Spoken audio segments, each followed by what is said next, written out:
Auburn avoids the curse of #1 that bit the Oklahoma Sooners a week ago when they lost at Missouri.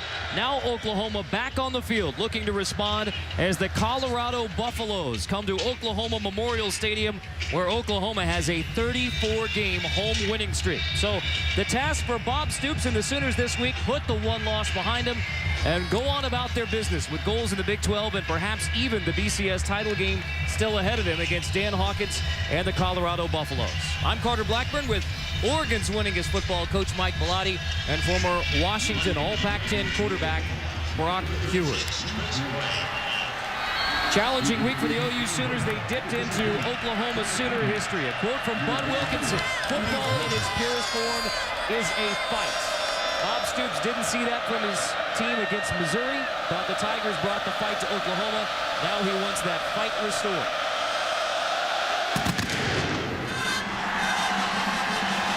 Tony Clemens fields the opening kickoff from the 5-yard line. Colorado won the toss, will receive the football first at the 25-yard line. So we see Cody Hawkins, the senior quarterback, playing in place of the injured Tyler Hansen. And Cody started for 4 different years, and this is the first start this season. I fully expect, Mike, the ball in the air tonight. Cody, maybe not the biggest arm, not the prototypical quarterback, but has thrown for over 6,000 yards as a Buffalo.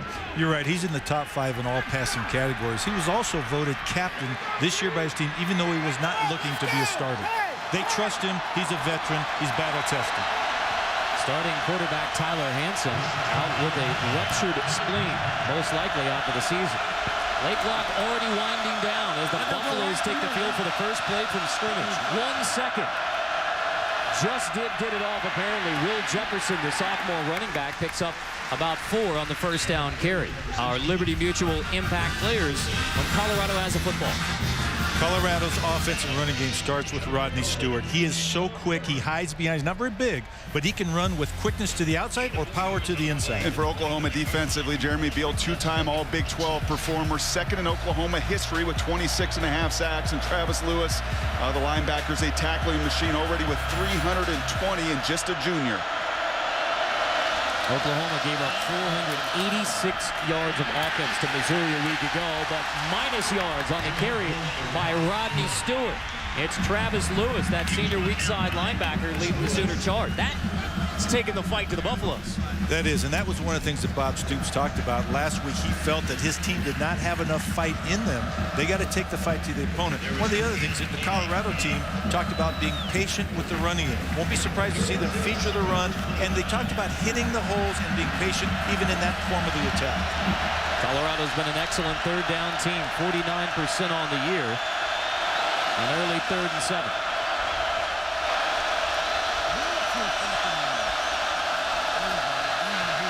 Hawkins' first throw is complete. It's Jefferson out of the backfield for a Colorado first down across the 40. Tony Jefferson makes a stop. One of the things that I thought watching film last week, Will Jefferson is sort of the hidden key, in my opinion, for Colorado, because he sneaks out of the backfield. He can play wide receiver or running back, but he's a great receiver, and he can run like a running back after the catch. A little bit like DeMarco Murray on the other side. Very versatile in their talents. In fact, Jefferson was a wide receiver. They moved him back to running back when Brian Lockridge went down with injury. One of the myriad of injuries Colorado sustained this year. Toss to Stewart on first down.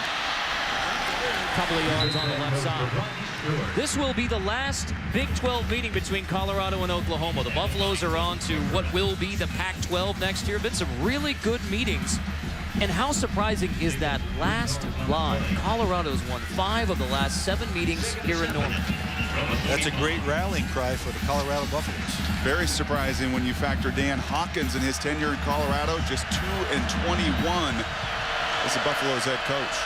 Last time these teams got together was 2007 in Boulder, a Colorado upset win. Out of the pistol look. Jefferson maybe lost a yard. And I should clarify, 2-21 on the road as the Colorado head coach. One of the things I think you're going to see from Colorado tonight in terms of the running game is more vertical north-south running. I don't think they have the speed to outrun Colorado to the edges unless it's some type of fly sweep. So you're going to see north-south, straight-ahead running, power football. And if there's an area where Oklahoma may have some vulnerability because of injuries, out with 2 D tackles, rotating just 3 guys through, you're right, I do expect them to run between the tackles. Colorado's already converted on 3rd and 7. This is 3rd and 8. The pocket holds up for Hawkins. Flings it to the sideline, incomplete, intended for Tony Clemens. You saw on that first 3rd down, Oklahoma tried to come after Hawkins and blitzed and left a void open, and Cody's a savvy player, found the player in the flat for the conversion. That time played very soft zone coverage. It will be critical tonight, Mike, and you know this, to convert on 3rd downs. Colorado must take advantage on the early downs. You're right. In order to convert 3rd downs, you have to win 1st downs. That puts you in that position to be successful on the 3rd down. Zach Grossnickel, the freshman from Denver, punting to Ryan Broyles, who'll let it hit. Takes a good Colorado bounce, rolling inside the 10. So the Buffs get an early break on the punt from Grossnickel.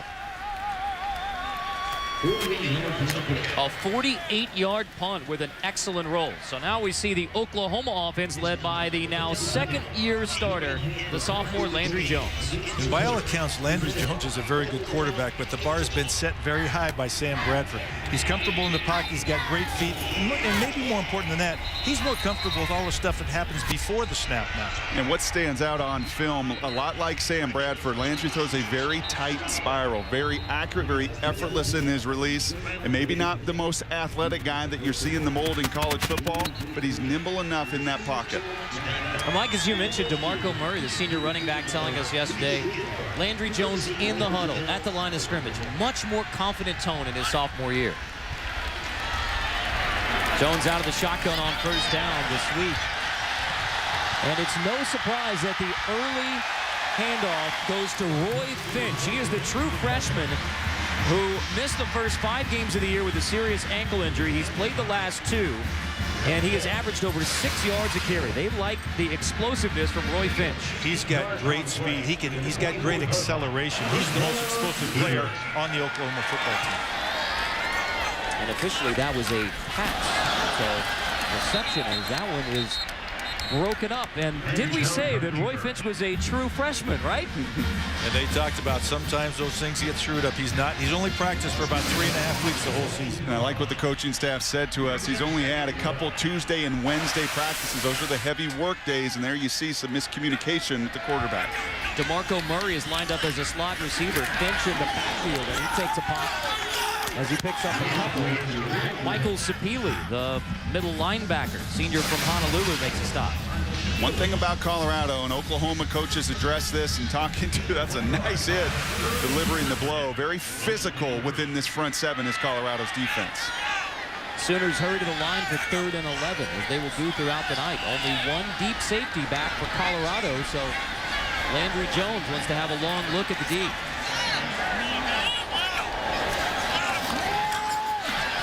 Back to pass, incomplete. Stills was the intended receiver. Pressure got through, and again, obviously what they want to do on 3rd and long is get pressure on Landry Jones, take him out of his rhythm. And keep an eye on that matchup all night long. You can see on that TV screen those corners for Colorado up in press. 2 very physical corners led by Jimmy Smith there, the 5th-year senior, locked on the freshman Kenny Stills. They want to jam these Sooners at the line of scrimmage. Tress Way, the sophomore from Tulsa, will punt it to Trayvon Patterson, USC transfer.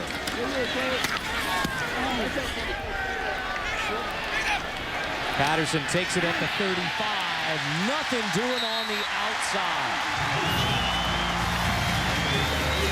Taylor makes the stop.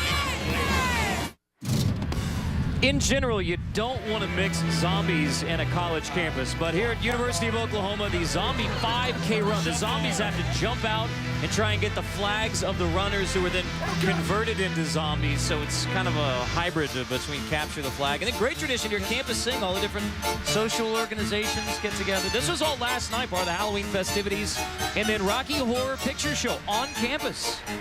Brad Dad and Janet didn't know what they were getting into when they went to see the professor. That's not fair because zombies can run forever. They don't need to eat. They don't need water. They never get dehydrated. Did you learn that from that that last Woody Harrelson movie? Or are you comparing it to some of your former players, perhaps? Hours away from Halloween, Colorado trying to pull the trick on Oklahoma. That one incomplete for Tony Clements. Nice coverage from Hurst, DeMontre Hurst. I tell you, that's a well-thrown ball, and they're not afraid to take shots down the field with Cody. Again, he's a veteran quarterback. He started many, many games in his career, and again, they've got to do that to keep that defense honest. And this is one difference for Dan Hawkins that he has not had in his tenure at Colorado. Patterson, the transfer from USC. Clemens, you see the shot there down the field, a transfer from Michigan.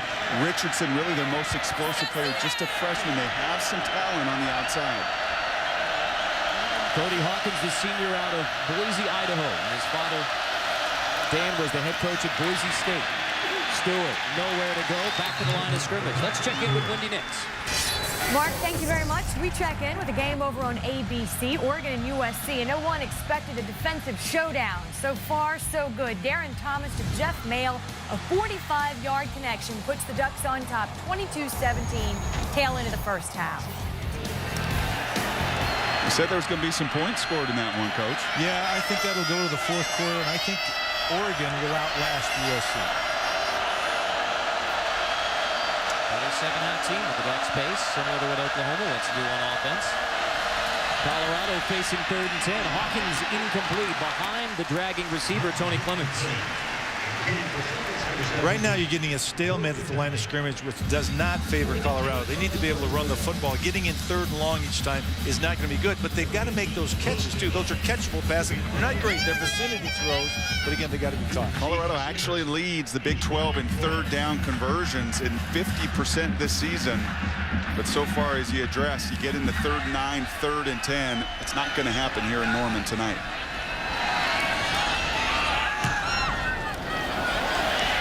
Nickel hits this one short, so Broyles fair catch at the 37. Stayed up late for kickoff tonight in Norman.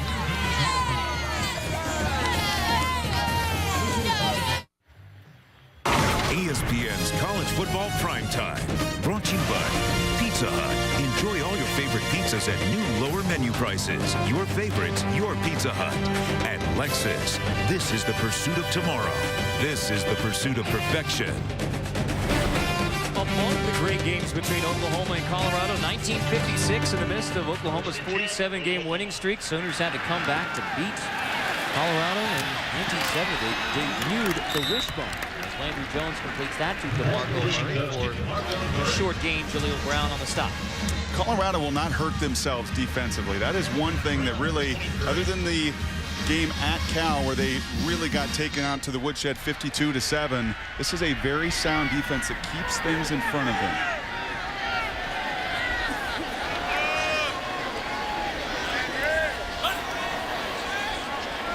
Out of the pistol look. Play fake to Murray. Bring it back to Ryan Broyles. A stiff arm from Broyles to get near the first down. They tackle well. They're very sound and fundamental. But again, their problem is going to be speed on the flanks tonight against this Oklahoma team.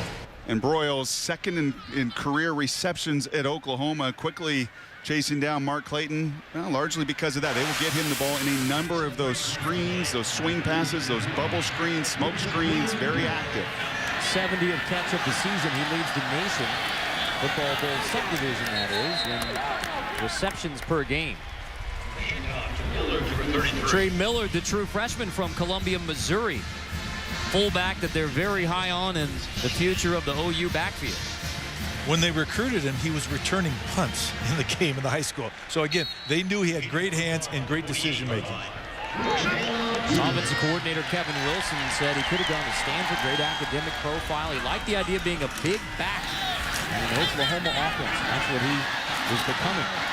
There's Broyles, who makes his second catch. Let's take a look at the Liberty Mutual impact players when the Sooners have the football. Well, DeMarco Murray is the embodiment of the all-purpose player. He's already rushed, passed, and received, or excuse me, 1,000 yards. Ryan Broyles, though, is leading the nation in receptions. He's the best receiver in space they've had at Oklahoma. And Colorado defensively, Jimmy Smith, that lockdown big corner on the outside, why Colorado feels comfortable playing as much man-to-man outside. Quick tempo Oklahoma offense picks up a first down. It's Jones to Broyles, and you see the type of tempo that Oklahoma wants to play with. Kevin Wilson telling us, yeah, there's a tempo and there's a pace, but if we're not moving the football and getting first downs, there's no rhythm for anybody. The rhythm and tempo, he said, depends on them running the football efficiently. So hurry to the line, take a look at the defense, get the play call. Jones over the middle, caught inside the 20. Trent Rattery with just his 6th catch of the season, the former walk-on backup tight end. Brock, you mentioned this earlier. Landry Jones, when he's at his most effective, is distributing the football. Sooners quick snap it, swing it to DeMarco Murray on the edge, with Broyles blocking for him. Murray gets inside the 15. I didn't do justice to DeMarco Murray earlier. He's already scored 59 touchdowns for Oklahoma, the most in the history, but he's returned over 1,000 yards, caught receptions over 1,000 yards, rushed for over 1,000 yards. Again, his picture's next all-purpose player in the dictionary. Told us yesterday, it doesn't, I like them all. As long as the football is in my hands, I like it. But then, like a good running back, said, I'm working on my blocking. Here's Murray out of the backfield, making the grab, lowering the pads, but a nice open field tackle from Jimmy Smith. And there you see the impact player, not just in lockdown man coverage, and this will be essential for Colorado tonight with all of these screens and everything. These are extended handoffs. You better tackle well in space. Jimmy Smith, the senior from Colton, California, one of the 2 excellent corners along with Jaleel Brown for the Buffaloes. Jones on 3rd and 7, dropped by James Hanna. Remember, a week ago, it was this red zone area, Coach, that really hurt Oklahoma against Missouri. 3 times inside the 15, fumble, interception, missed field goal. And James Hanna has great hands. He's caught 4 touchdowns already this year, 2nd on the team. One thing about DeMarco Murray that I thought he said really struck me as something. He wants to learn to play better without the football. And again, talking about blocking and all the other things that make the team go. Just a complete player. And one of the hardest workers in practice. Stevens missed a 30-yarder last week at Missouri. This is 33. First points of the night belong to the Oklahoma Sooners on a 33-yard field goal from Jimmy Stevens.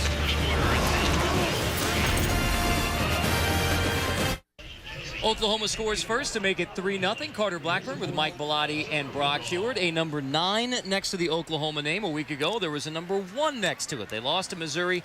The big question for Bob Stoops and the Sooners, how are they going to respond after that loss? Well, they're very frustrated, but they're a very young team. 19 freshmen and redshirt freshmen on this team playing for them this year. The message was simple. You got to take the fight to the opponent, eliminate mistakes, win the red zone, and again, take the fight. I'm going to come back to that. Take the fight to the opponent. And so far, if you're a Colorado fan, 8 minutes into this game, this is how you're going to have to play. You want to get this game to the second half, have a fighting chance, and it's going to require good red zone defense as they just forced a field goal from Oklahoma. Now, even though there's a number 9 for the BCS ranking next to Oklahoma, everyone seems to say, well, the Big 12 is ahead of Oklahoma, and that's about it. Maybe still BCS title run ahead. We're going to get into that as the night continues.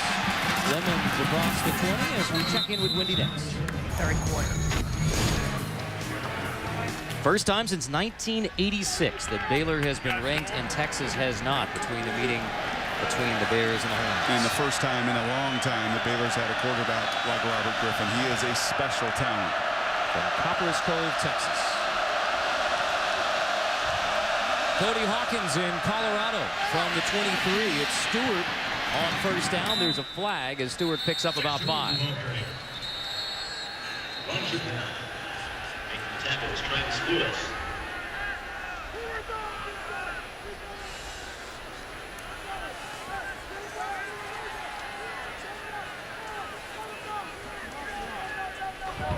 Illegal chop block, number 59 of the offense.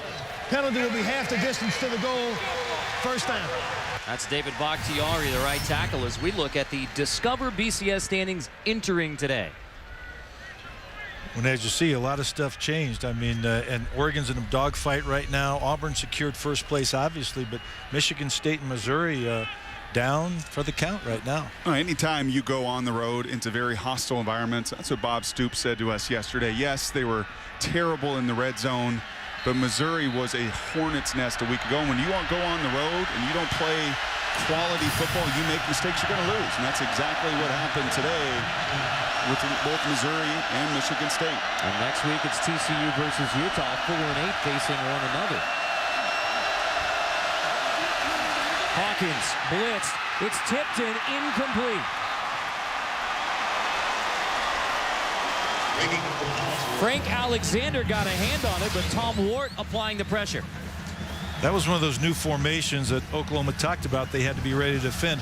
When you say just come after them, that's a way to defend it. And Colorado cannot afford those first down penalties. They must have positive plays on first and second downs and get to manageable third downs. Otherwise, you're playing right into the hands of the Sooner defense. Cody Hawkins has missed his last 4 passes. Throwing again on 2nd and 21. Caught by Tony Clemens near the original line of scrimmage. Getting half of it back is awesome because it becomes a manageable third down in that situation. That's what you want to do. Get half of it back. And you see more one-on-one coverage outside, and they tried the go route earlier. Hurst shut that down. So what do? You come back with that fade stop. That route's become more and more popular in pro football. Nice execution, though the ball looked like it may have moved on the ground. Colorado 3rd and long again.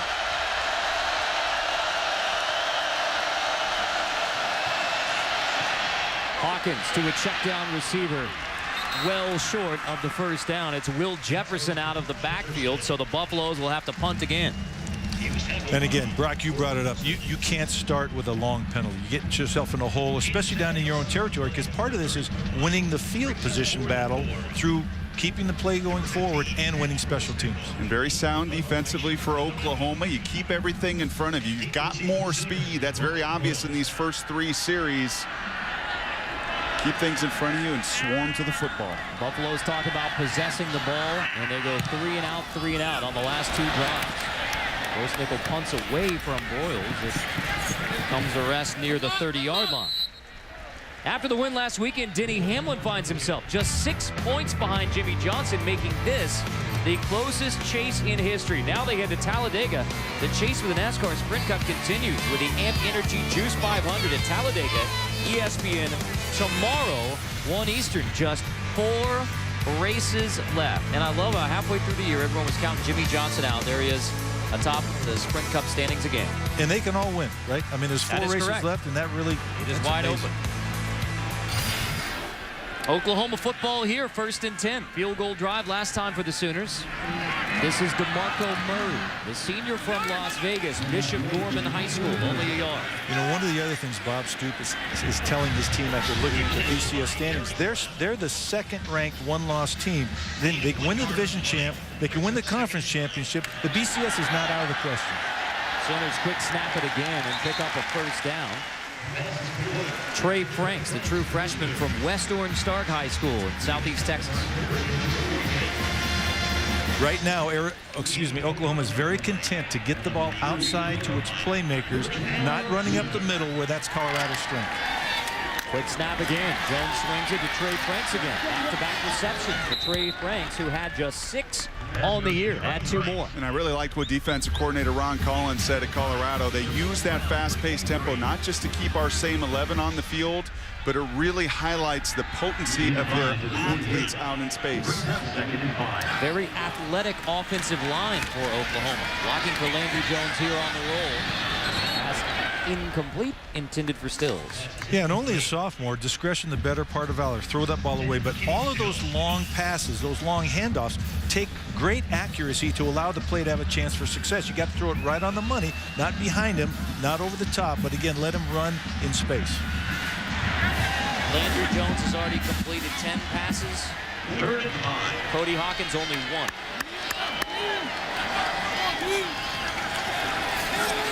On third down. Murray makes the grab, slips the tackle, and picks up the first down for OU. It's such a nice weapon to have as an offensive coordinator, a guy that can beat safeties and linebackers. A total mismatch on anybody between the hashes.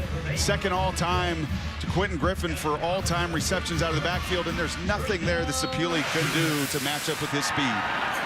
Quick snap from the Sooners. Jones to the air again. This is nearly picked. Miscommunication there with the true freshman Kenny Stills. Jimmy Smith had a chance at the INT. In Oklahoma playing 13 true freshmen. Stills there, a true freshman out of Southern California. You're going to have some of those mishaps. We saw it earlier with Finch on the handoff that went the wrong way that time. Obvious miscommunication between quarterback and receiver. Landry Jones from Artesia, New Mexico. Out of the shotgun, 2nd and 10. Screen. This could be a big play. DeMarco Murray stays in bounds, or did he? Stepped out. Stepped out back at the 27. Jaleel Brown shoved him out. Sideline was the savior for Colorado. That screen had a great chance to go. You could tell again by the number of people coming in on Landry Jones. Here again, he's off to the races. Great job of just getting a hand on him by Jaleel Brown to push him out of bounds. Good call, foot out there at the 27. Oklahoma moving again. Not inside the 20 yet, which is officially the red zone where Oklahoma struggled so much in the loss at Missouri. 2 turnovers, 1 missed field goal. Murray up the gut for 3, maybe 4. And offense coordinator Kevin Wilson, who sits up where we sit up here with the bird's eye view, has seen a very active defensive line of Colorado. Lots of line stunts, lots of activity. That screen, a perfect way to slow down some of that rush. Well, the other thing is you notice they're running sideline to sideline. Those big guys up front for Colorado are going to get tired very quickly. There's been 16 passes to only 5 rushes, so 3-to-1 pass-run ratio. And all of 5 yards in the ground game, which is a point of emphasis from Oklahoma this week, trying to improve the ground game. Boyles makes the grab in the flat, sprinting ahead for another Oklahoma first down. Dobriga on the stop. You know, one of the things, too, with these long handoffs, as you talk about, it puts a huge onus on the blocking power or perception of the wide receivers. They have to block well. This is Finch, the freshman running back. Inside the 10, knee down right at the 10. Yeah, he has a different gear, doesn't he, Mike?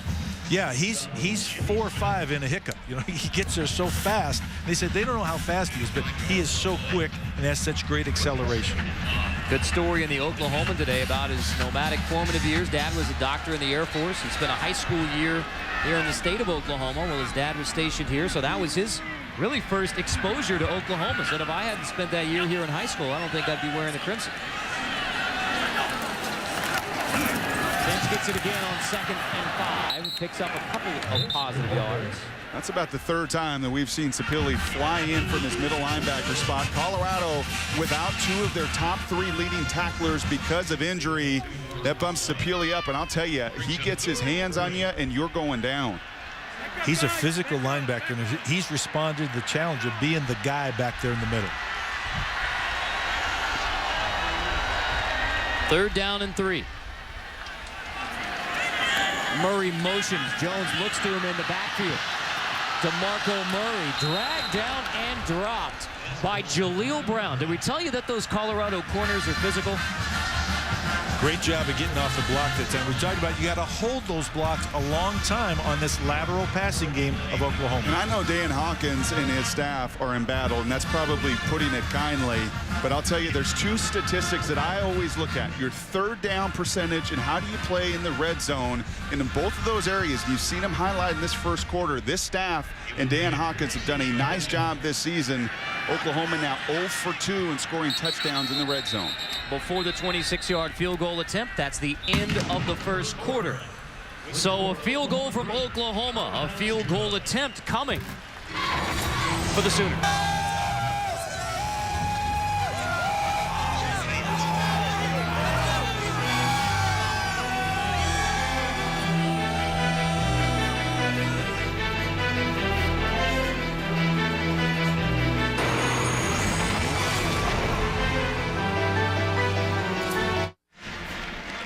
Only a field goal on the board in the first quarter from an Oklahoma offense that is averaging 35 points a game. First play of the second quarter will be another field goal attempt from Jimmy Stevens, the junior from Oklahoma City. 4 for 6 on the year. Big miss a week ago at Missouri. John Nimmo to hold.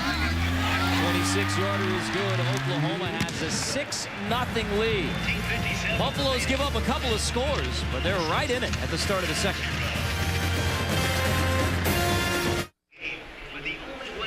Gaylord Family Oklahoma Memorial Stadium holds just over 82,000. Oklahoma has 77,000 season ticket holders. Game day in Norman. Tough to get in here. Just a beautiful day, too. Just gorgeous. I think everywhere we have been this season, the good weather has followed us. A little bit of a breeze, but 75 and sunny today. And tremendous now evening for football. Late 9 pick, 8:15 local time here. Jackie, the up man for Colorado, makes the grab across 28. So we check in with Wendy Nix. Carter, thank you. Texas has won its last 12 meetings with Baylor, but Robert Griffin trying to change that, padding the lead. He punches it in from a yard out to make it 23-19. Baylor in the lead with 9:45 to play in the fourth quarter. And over on ABC, Oregon has scored early and often, leading USC 29-17. That good old Baylor line blocking the way. Touchdown Bears, and is just as Mike Bellotti, former Oregon coach, predicted, the Ducks beginning to pull away from USC in the second half. This is Stewart for a minimal game. Colorado chose this year to play without their names on their jerseys. So I thought it was interesting. A couple of seniors went to Coach Hawks and said, we want to play for the name on the front, not our name on the back. I thought that's a great team orientation. And they're playing like that because there's not a lot of superstars on either side of the ball, but they're playing hard. Well, that team on the front better start running the ball or they're going to have no chance tonight. Now 6 rushes, just 8 yards. For a team who said they needed to run the football today. Hawkins to throw on second down. It is caught by Scotty McKnight. You talk about a team without superstars. Scotty McKnight is a guy who walked on at the University of Colorado, is now the Buffalo's career record holder with now 197 catches, 4th all-time in receiving yards. He's smart, he's got great body control and great hands. He's not the fastest guy, not the biggest guy, but he's a winner. Caught a pass now in 45 straight games. Longest active streak in college football. He's caught a pass in every game of his Colorado career, going back to when he was a walk-on. 3rd and 3 here for the Buffs. Hawkins to throw. It's tipped at the line and incomplete. Same thing. Oklahoma automatic to a blitz when they saw the empty backfield. Both times they've got pressure right in Cody Hawkins' face, either distracting him or knocking the ball down. That's the challenge of being about a 5'10" quarterback. Going to get those balls batted back at you. Travis Lewis gets a hand on it. He gets a hands on a lot of things. He's got 67 tackles coming into tonight, an interception, a sack. I mean, he's all over the field. The Buffaloes said they needed to get first downs, run the clock, hold on to the football. Last 3 drives, 3 and out, 3 and out, and now 3 and out. Broyles makes the grab inside the 20. Sooners 6-0 lead, but OU trying to get that offense rolling. ESPN's College Football Primetime. Brought to you by Cooper Tires. Don't give up a thing. And Travelers. Insurance for auto, home, and business.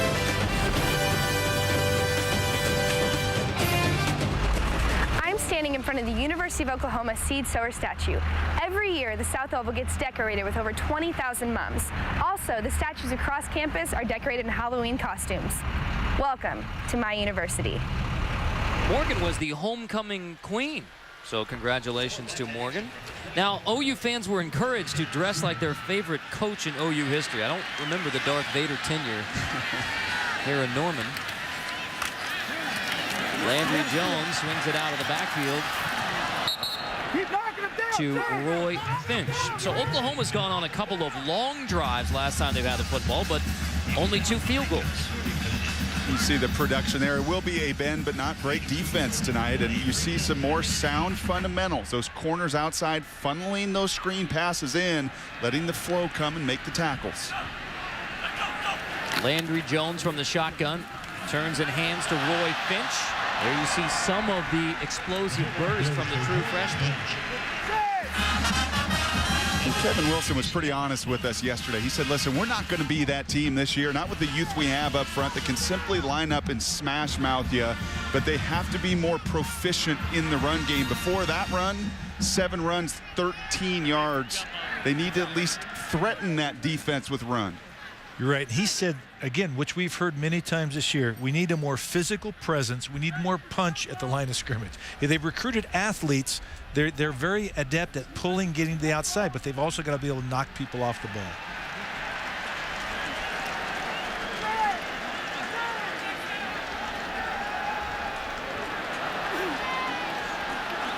Looks like he's going to be just short. Yeah, it was one of the first times when you read through the different materials we get, it was rather remarkable. Donald Stevenson, left tackles, added 25 pounds. Gabe Eichert, the right left guards, added 30 pounds in his tenure. The right tackle, Mensick, a converted tight ends, added 25 pounds. A lot of guys that were former tight ends, undersized athletes, that they wanted that speed and felt like they could put the bulk on in their tenure here at school. Third and very short. Millard, the fullback. DeMarco Murray, the tailback. It's Millard who gets it, gets the first down as we check in with Wendy. Carter, thank you. We showed you Robert Griffin getting it done on the ground against Texas. Why not in the air? Griffin looking for Kendall Wright. These two connect 30 yards in the score. It's 30-19. Baylor with the lead. Here in Norman, Oklahoma, the Sooners continue to go up-tempo. It's DeMarco Murray out of the backfield and near midfield. And when you have an athletic line, Coach, what do you want to do within your run game? Well, you want to pull those guys because, again, you make the defense redistribute their gap integrity, and it's very difficult. And also, this offensive line is fairly young. Freshmen, a couple sophomores, even the junior and senior have not played a lot of football, so they're still learning on the run. 16-yard pickup by Murray, longest rush of the day for Oklahoma.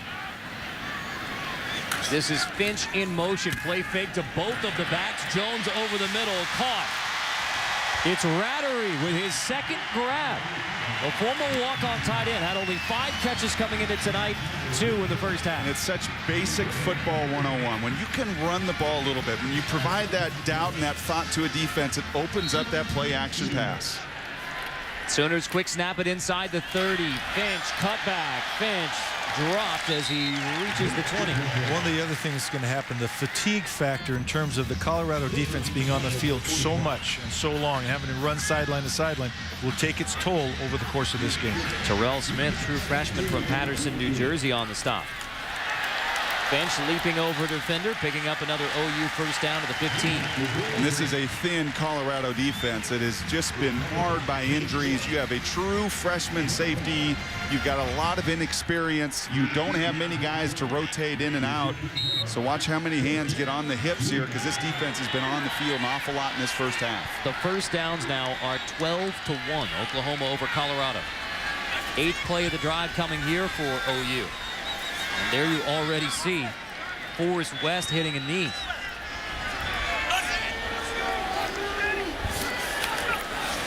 Jones pumps, throwing to the end zone. Touchdown, Ryan Broyles. The Sooners in the end zone for the first time tonight.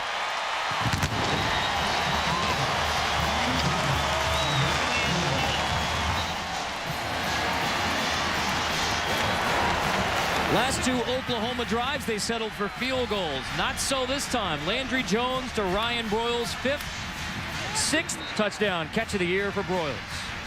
We've seen a lot of that bubble screen by Oklahoma. That time, Ryan Broyles fakes him out. He acts like he's going to run that little bubble screen, darts down the sideline. Finally, a conversion in the red zone.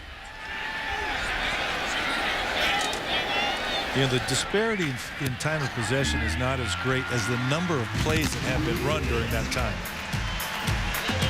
Oklahoma takes that 8-play drive, finishing in the end zone. The number 9 Sooners up 13-0.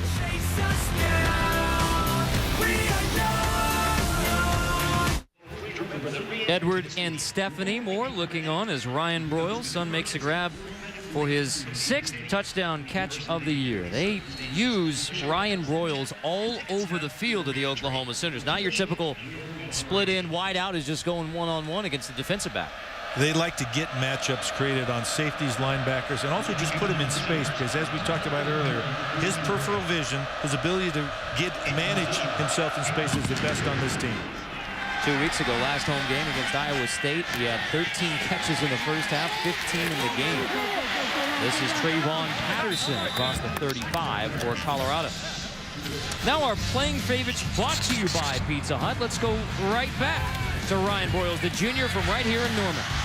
And it's just that little body control. It's the little nuances when you play in space. It's like defenders in basketball know how to beat a zone offense, and the touchdown there, as I said, he sold it just enough, just tricky enough here on Halloween night to tell those Colorado guys, I'm going to run that bubble screen, and nope, I'm right by you down the sidelines. Got the speed. He's healthy now with the ankle, and they convert the touchdown in the red zone. Colorado has only 1 first down in the game. They've gone 3 and out the last 3 drives. This will be a first down as Hawkins completes to Trayvon Patterson, senior transfer from USC.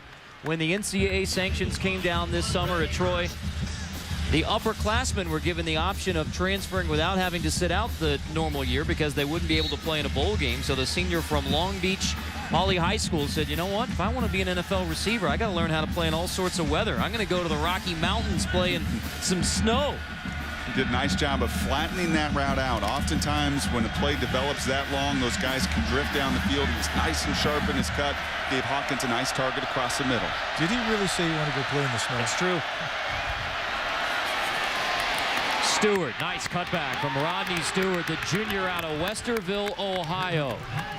Now you get to look at the quickness and the agility of Rodney Stewart, his ability to make people miss and then get his heels and upfield. See right there, make a guy miss in the backfield, go north and south, little scoot move there, and then plant the feet and go. Straight arm and get 5 more yards after contact.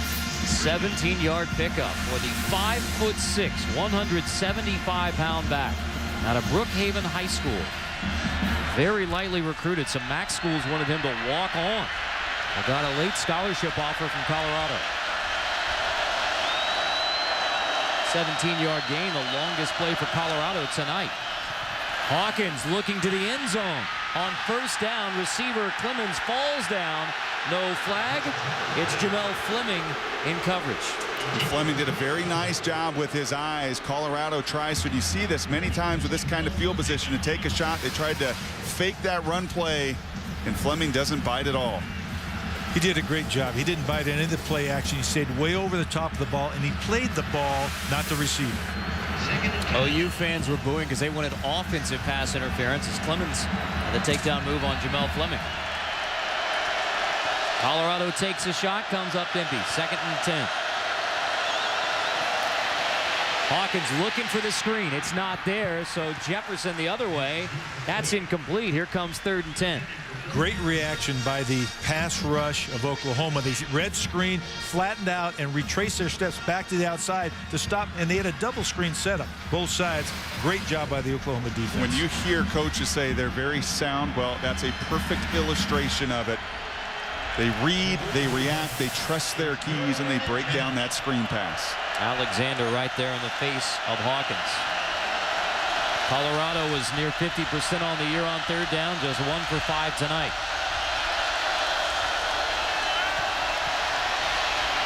Hawkins comes back the other way, complete to Clemens, the Michigan transfer, for a Colorado first down. Buffaloes convert. They moved the pocket that time to buy more protection for Cody, and again, buy more time for the route to develop. You see again Clemens down the field, post stop, comes back to the ball. Nice job in terms of the first down marker too. Make sure he caught it past the line. You love to see those receivers constantly coming back to the football. Don't stop your feet and give the corner a chance to jump on top of you. Prior to this drive, Colorado had only 1 first down. That was on the opening possession. Now the Buffs moving it near the Oklahoma 20. Hawkins toss, Rodney Stewart dragged down, minimal gain there. Travis Lewis on the stop. Chris Berman hosts ESPN's 2-hour pregame show with Tom Jackson, Keyshawn Johnson, Mike Ditka, Chris Carter, and a bunch of others. Get all the news and latest updates from stadiums around the league. Sunday NFL Countdown presented by IBM on ESPN tomorrow. approaching today in the East, 11 a.m. Eastern.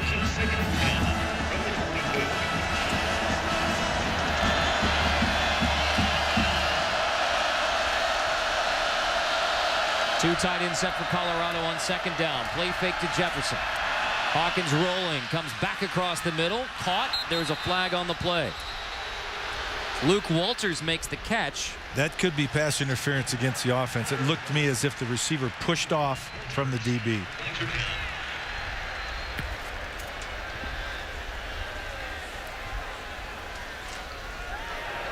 Pass interference. Number 81 of the offense. Penalty will be 10 yards from the previous spot. They were hand fighting there, and again, when the receiver gains an advantage by pushing off, if you see the arm extend, we're just talking about pushing with the elbows instead of the hands, because then they can't see him a little bit. But you can see right here, pushing down the field and then just separating. And again, unfortunately, that happens all the time. When he gets the ball, though, they're going to call it. That could be a critical play in the football game. Colorado driving momentum. Now they're backed up to 2nd and 24. We talked about those penalties. You can't get them on early downs. And again, you're right. I think this is an important drive for Colorado to stay in this game. Their field goal kicking has been inconsistent, to say the least. So the Buffs, even you get it to the 20 or so, not reliable. We're confirming the status of the clock, which is correct.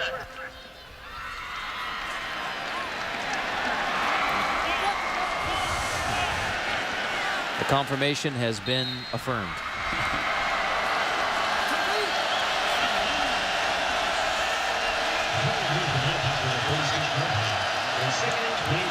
Hawkins hands off Stewart right through the OU defense, picking up 14 back to the original line of scrimmage before Nelson brings him down. Sooners got caught in a little misdirection. And if you're going to have success, more often than not, it's going to be running behind that left side. Left tackle Nate Solder, number 78. They're talking about as a top 10 kind of NFL draft pick, 6'9", and that's what you call washing down that entire edge. And right now, Colorado is actually running the ball in pass situations and long yardage situations, being more effective in those than the normal running downs. So it's back to 3rd and 11, call it. Hawkins with the blitz coming, releases incomplete. Had to get rid of it. I think he anticipated an outbreak by his receiver, obviously under pressure. Oklahoma doing a nice job of confusing the Colorado protection by bringing people or dropping people and getting people home to the quarterback. But a smart play by the 5th-year senior, at least giving you a chance at a field goal, not taking the sack in that situation. So this will be a 40-yarder from Eric Goodman. He is only 4 for 8 on the season.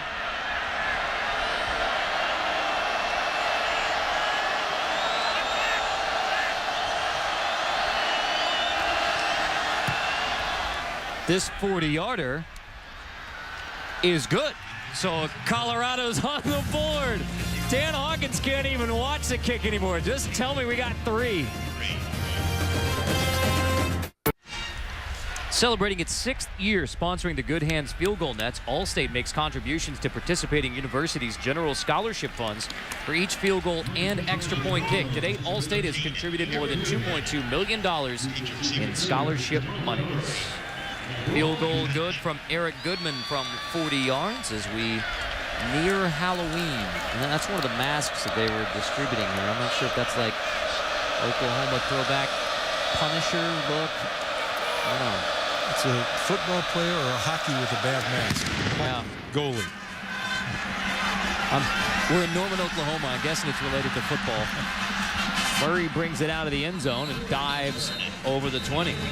Every Sunday, the BCS Countdown Show, presented by Discover Card, unveiling the new BCS standings tomorrow and every Sunday, 8:15 Eastern on ESPN, continuing 9 Eastern on ESPNU.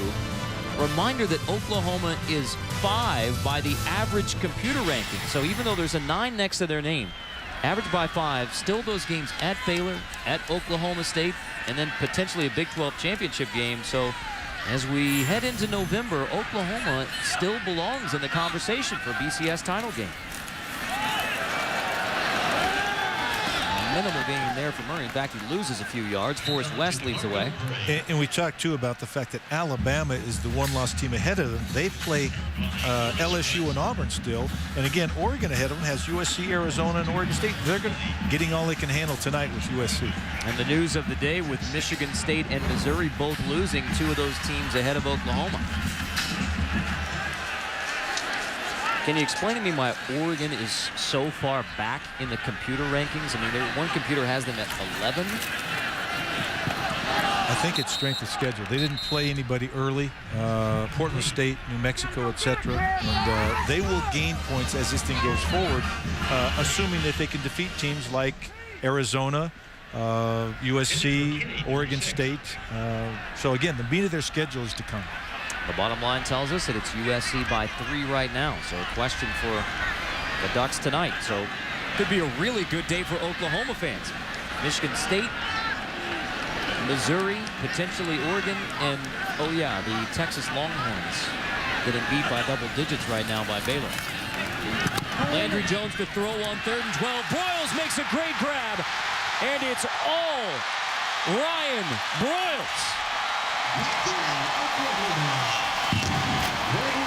81-yard touchdown strike. Landry Jones to Ryan Broyles. Brock, and you can attest to this, there cannot be a better thrown pass. And they're running stride for stride. It's right there. And then Broyles uses his body to shield the defender. Then it's off to the races. Colorado rolls the dice. They play that man-to-man coverage where you're susceptible to giving up the big plays. Jonathan Hawkins in a one-on-one situation is tight in coverage.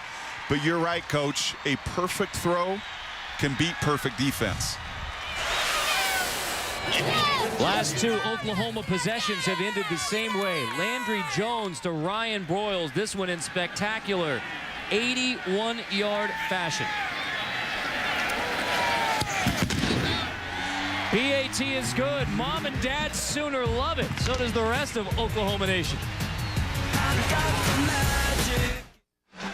Ryan Broyles says when he gets out on the football field, it's more like a playground to him. It's so much fun. That shows up in all of the numbers. That is career touchdown grab number 28, only 3 behind Mark Clayton. Last 2 touchdown strikes from Landry Jones, who has bounced back from an awful 4th quarter at Missouri.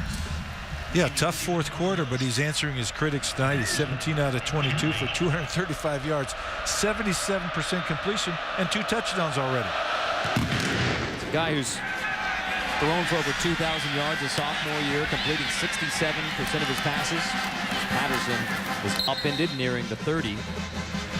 And yet, because Sam Bradford was the #1 pick and was such a great quarterback at Oklahoma, Landry Jones is really tossed in there early last year. I mean, there's not a lot of, I don't know. But you know what? That's okay. Yeah. It's fine to have the bar. If you know as a quarterback, and trust me, Landry Jones knows the bar is set very, very high. The #1 pick in the NFL draft, it's not like he does not know the expectations and the pressures that come with playing the position here. And he wouldn't want it any different. The reality is you want to be the best, and you want to be measured against the best. Colorado football from the 30 with Rodney Stewart behind the quarterback Cody Hawkins, playing again in place of Tyler Hansen. For the year with a ruptured spleen. Hawkins sells the fake, but now has to heave it to the sideline. So Landry Jones 0 for 7 in the 4th quarter at Missouri, including the interception in the red zone. Tonight, 235, pair of touchdowns, and we're still plenty of time to go in the 2nd. And both the coaches and the players express great optimism, great belief, confidence in Landry Jones, his ability to lead this team, his ability to throw the ball under pressure, and he's showing that. That's right. Everybody wants to get so caught up in just the numbers and those statistics. You don't look at everything else that playing the position's all about. The leadership, in and out of the huddle, the checks, all of those things he handles really well. Stewart gets it and dropped as soon as he grabs it. I'll tell you what Jamarcus McFarland. We're seeing right now, we're seeing the Oklahoma team take the fight to the Colorado team. They're beating him at the line of scrimmage, beating him across the ball, reconstituting the line of scrimmage 2 yards deep in the Colorado backfield. All about get off on that play. Look at the explosion. McFarland was the #3 defensive line recruit in America. That's why when you're 295 pounds and you can explode off the snap and disrupt those plays in the backfield. Sophomore from Lufkin, Texas, playing the position that Gerald McCoy played for Oklahoma. Number 3 pick in last year's draft. 2 of the top 4 picks from the Sooners last year. Hawkins avoids the rush, flings it complete to Scotty McKnight, well short of the first down. We check in with Wendy. Carter, perhaps a surprising development at the Coliseum. We go back to LA, Oregon and USC on ABC. Matt Barkley, the 3-yard touchdown plunge. The Trojans elect to go for 2. Barkley to Ronald Johnson. Complete. 32-29, USC with the lead.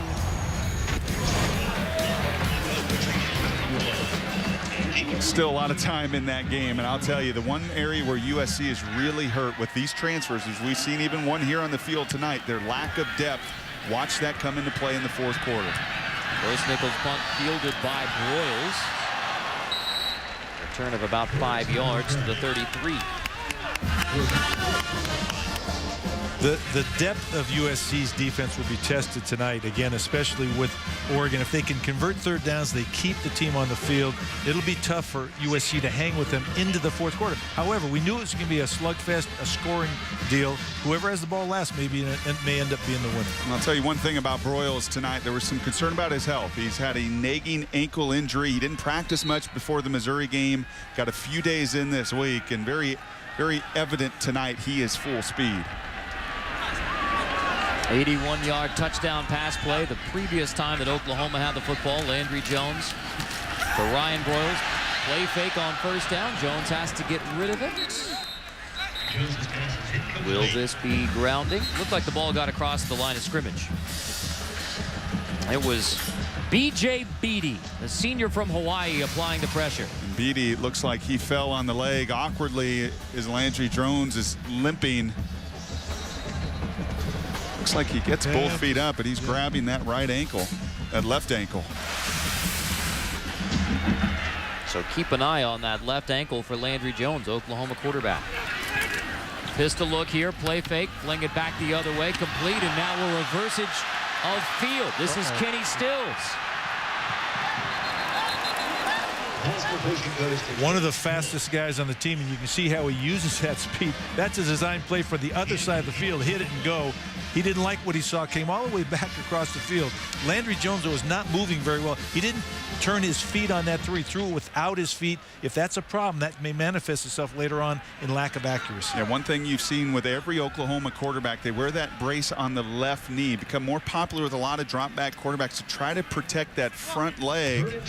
Doesn't protect against those lower leg injuries. And you're right, looks like he's limping a bit on that left ankle. That's the backup redshirt freshman Drew Allen. Finch, first down, Oklahoma. But I'm guessing, Coach, if you're from Artesia, New Mexico, you're probably a tough kid. You're a tough kid. You got to be tough out there. Now you got to be tough just to find your way home. I had a hard time finding it from Eugene, Oregon. This is Finch again. Second level, keeps on fighting. Roy Finch. You know, the offensive line talked about how fun he is to block for because he can make these type of plays. He gets lost in the pile. He's got a spurt of athleticism, and then he can run with power over defenders at the next level. How impressive is that at 180 pounds, right out of Niceville, Florida last year playing high school football. We've seen a lot of small backs this year. Jaquiz Rogers, Stewart on the other side. It's all about pad level, not necessarily how much you weigh on a scale. A true freshman backfield behind the sophomore Landry Jones. It's Millard at fullback. It's Roy Finch at tailback, and Finch again picking up positive yards to the 35. That's a gain of 7. And right now, Oklahoma's controlling the line of scrimmage on the offensive side, too. They're not getting a lot of shots at Finch. He's getting a full running head start through the line of scrimmage into the second level of the Colorado defense. 5.6 average tonight for Finch in the 2 games that he's played for Oklahoma. The average at 6 yards a carry. And we have not seen Moses Madu, a senior who's had a couple of recent fumbles. Therefore, it's Roy Finch and DeMarco Murray getting the carries tonight. This is Finch out of the backfield. If that's a pass, it's incomplete. We'll see. Let's check with Wendy first.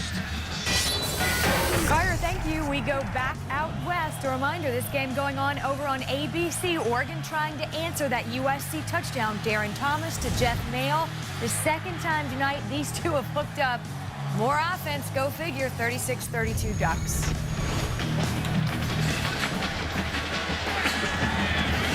Ducks take the lead at the Coliseum here in Norman, Oklahoma. That last play was a rushing play, so a lateral loss of 6, bringing up 3rd and 9 for Oklahoma with the play clock ticking away.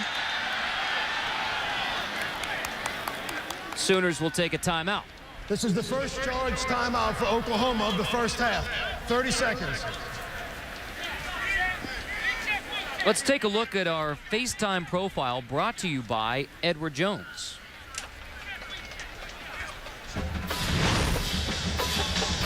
Gabe Icard from Oklahoma football, leading a white ribbon campaign against sexual assault on the Oklahoma University campus here in Norman, Oklahoma. Great basketball player as well. 3-time state champ was Gabe Icard.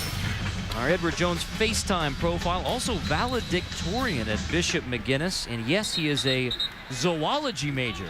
4.0 grade point average for Gabe. Another one of those undersized linemen for Oklahoma. Came in to Norman at about 250 pounds. He's gotten himself up over 280 with lots of hard work. But we watched them warm up tonight as well, Coach. This is a very athletic crew. Very much so. And he was a tight end to begin with, so he had to put on that weight to move the offensive line. On 3rd and 9, Jones pass incomplete, intended for Stills. Overshot him with Jimmy Smith in coverage. Didn't look real comfortable with his footwork right there. And again, I think that ankle's bothering him a little bit because he has been as fluid in the pocket as anybody in the nation so far this season. You see the old quarterback coach coordinator up here in the booth. Well, you see it. You know, once a quarterback coach, always a quarterback. What do you think? You saw him throw that one. I didn't think he used any lower body. No, but I like the fundamentals here in the booth. You got the feet, you're shuffling the feet. I got to move when I teach. Pretty good golf coach, too, Mike. This will be Tress Way punting for Oklahoma. Just the second OU punt tonight. Fair catch called for. Patterson makes the grab. We send it to Wendy. Carter, thank you. Coming up with the Outback Steakhouse halftime report. Cam Newton does it again. He dominates. Unbeatens, though, tend to struggle on the road, and a performance of the ages by Roy Halou Jr. I'm joined by Todd McShay. Coming up, the Outback Steakhouse halftime report. We'll see you in just a few minutes. Well, the run last week by Cam Newton didn't put him at the top of the Heisman. I think maybe that catch. What a great catch by Cam Newton. He reminds me of LeBron James. He is just a man amongst boys in nearly every phase, be it from the pocket, outside the pocket, and even, as you saw today, the highlight jumping up over the defenders for the touchdown reception. Colorado, 4 of their 6 drives have been 3 and out. They can ill afford one here as Hawkins passes tipped away from Clemens. Jamel Fleming bats it away. And Cody only 7 of 17 tonight. And again, he's a more accurate passer than this, but the defense is playing very, very well. They're right on the receiver. Great job by Fleming to tip the ball away and not interfere with the receiver. If you can't hit those shots down the field, and we really only saw the one go route against, that gives the defense and a cornerback a lot of confidence to sit on these routes. You're right. You're never going to get a cushion unless you go by him and catch the ball. If your quarterback is 7 for 17 and your goal is to control the clock, why is Colorado throwing the football so much? Stewart wrapped up there as though you knew what was coming. Well, not only because of that run defense you see there, but you have one-on-one coverage. You know, Tom Moore, the old offensive coordinator in Indianapolis, said, my job as a coach is to get you players in one-on-one situations, and then your job is to win. And we talked about the inability to win deep down the field, and that gives that defense in Brent Venables, defense coordinator at Oklahoma, more confidence that I can play man-to-man and stuff this box and stuff the run. You got to beat me outside. And they're trying to look for plays that'll win first down. They've rarely done that tonight. So it's 3rd and 10 again. Draw, Jefferson picks up maybe 3. It'll be the 5th 3 and out of the first half for Colorado. Oklahoma takes a timeout to preserve the clock at minute 33. There's a good shot of Brent Venables, and playing a lot of man-to-man on the early downs, and that's about the 5th, 3rd, and long situation for Colorado, and you can play the deep cover too. and trust the speed and athleticism of your defense. A very sound first half defensively for Brent Venables' group. It has been Roadblock Saturday. 6 undefeated teams on the road. Right before us, it was Auburn. No problems really at Ole Miss. Oregon and USC locked in a close one right now. It's 36-32, Oregon leading at USC. Still to come tonight, TCU at Sam Boyd Stadium in Las Vegas. You look at Auburn and Oregon, do you think this trend of up-tempo and fast-paced no-huddle is a trend we're going to see more of? I do, because you're already seeing more no huddle. You haven't seen the fast tempo take on because it takes really a commitment by coaches and players. Blocked, safety. Great job. They put that block up when they got the chance to call the timeout, working with the special teams to get that big play. Javon Harris blocks it. That's a safety. Which also means Oklahoma's going to get the ball back anyway, because they're going to have to kick it from the 20. Another chance to score in this half. Well, you talk about a physical edge that you wanted to have, that competitively a week ago in Columbia, Missouri, you didn't come out to play. On all phases today, and especially defensively and here in the special teams, you're setting the edge. And they set that block. Their punter drifts to the right, and again, they came off that left defensive edge or right side of the Colorado line, which is right where the punter's going. Harris gets the punt block. The nightmarish special teams from Colorado in 2010 continue. That's the first OU punt block since the 2008 season, and it goes for a safety to give the Sooners a 19-point edge on Colorado. And the good day continues. Now, good day continues for Oklahoma. 22-3 lead here against Colorado. It's gone final in Austin with Baylor beating Texas, although that means that Baylor solidifies their lead atop the Big 12 standings. And who going into 2010 would have predicted that?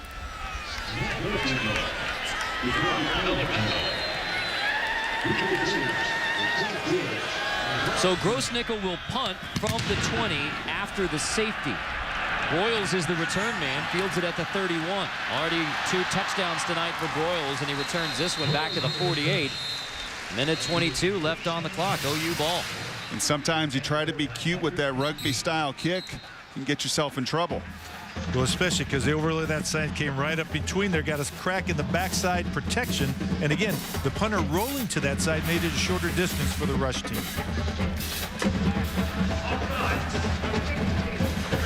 And now with offsides against the kicking team. And the margin of error is so small for Colorado tonight. And if you're a Colorado fan, and Dan Hawkins has seen this script, remember, just 2-21 on the road as head coach at Colorado. Lost 14 straight road games as Colorado. DeMarco Murray splits out of the backfield. Landry Jones setting up the screen. It's batted and incomplete. It was Tyler Alice who got a hand on. Nice job reading that screen, coming back across the middle to get in the way. Again, they're going to empty by motion to try to get either one-on-one coverage or to get an empty middle of the field to attack with the screen.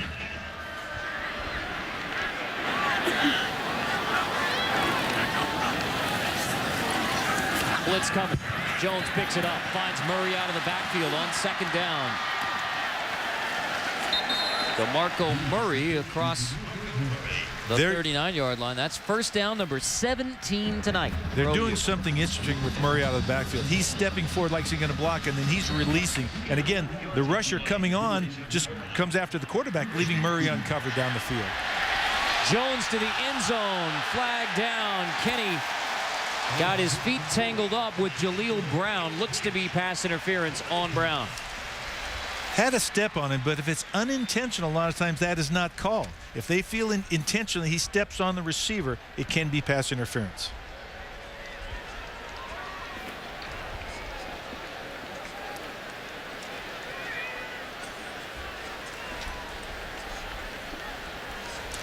I think that's exactly, there you go. Defensive pass interference. Second down. And that's good refereeing. That's exactly what you talked about. Those guys trying to get to an understanding, those referees, of whether that was incidental contact and the feet get tangled. And you see with the replay here, I think that's exactly what happens. I think it's a good call also. The officials call pass interference too much anyway, for my liking. And I was an offensive coach, so I'd probably going the wrong way for saying that. Remember, in college, it's 15 yards. If the play goes beyond 15 yards, not a spot foul like it is in the NFL. Landry Jones on second down and 10 now. It's Murray again out of the backfield. Nice block on the edge, allowing Murray to pick for an OU first down. It was Tyler Evans, the right guard, blocking for him. These screens accomplish two things. Number one, you get your athletes in space, and number two, you get a very athletic group, maybe undersized up front, playing to an offensive line strength with this screen game. Before the chains are set, Oklahoma has the ball snap, moving again. Pump from Jones, throw it to the sideline, incomplete. That fade stop that you talked about, again, not quite successful, but you're absolutely right, Brock. The screens, and Colorado's not matching up with the screens right now because their underneath coverage guys are not getting there to break it up before it gets started. Kenny Stills, the intended receiver. And that may be the athleticism of that offensive line, getting on those guys before, and they can't escape those blocks down the field. 41 ticks left. You see Oklahoma has one timeout left. That's the yellow notch below Oklahoma.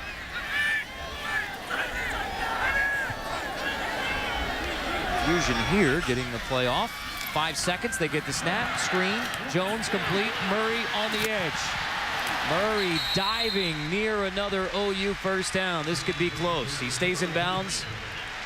If it's a first down, the clock will stop temporarily to move the chains. And lots of man-to-man coverage. If Colorado's going to continue to play all this press man outside, and as you said, get these linebackers tangled up with the linemen, run these screens until they stop it. It is first down for the Sooners.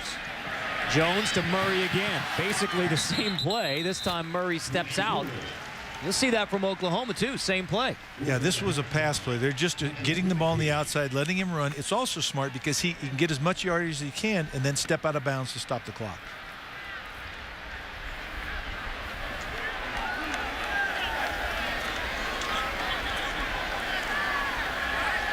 Oklahoma 3 times in the red zone, a pair of field goals and a touchdown. Play number 51 by Oklahoma of the first half is a touchdown. James Hanna holds it in. Touchdown pass number 3 for Landry Jones.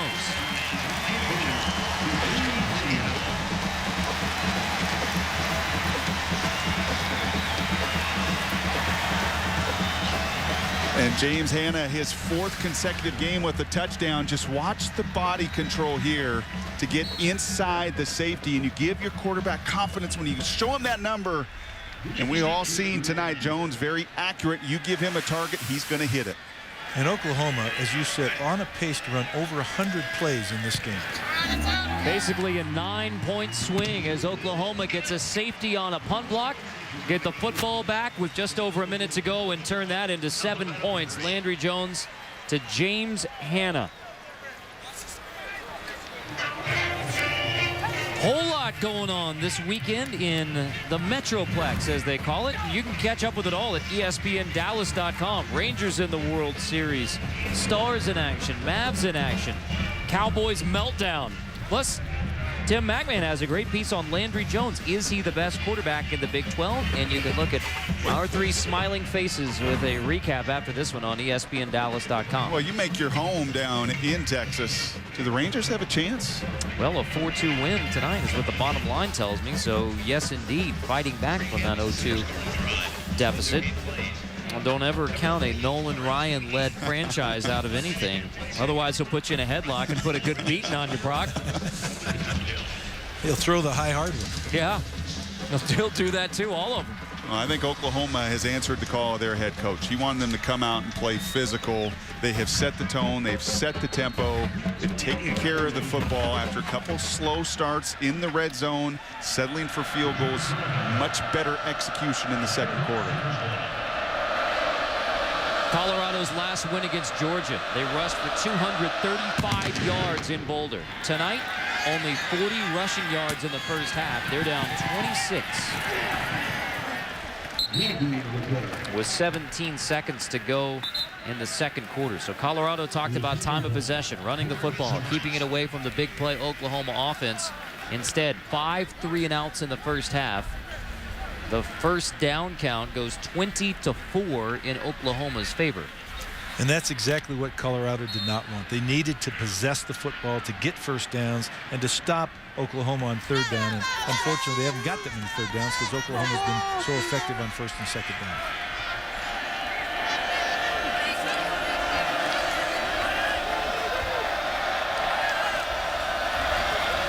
Hawkins, long drop on first down. Cody Hawkins looking for Scotty McKnight off his fingertips, incomplete.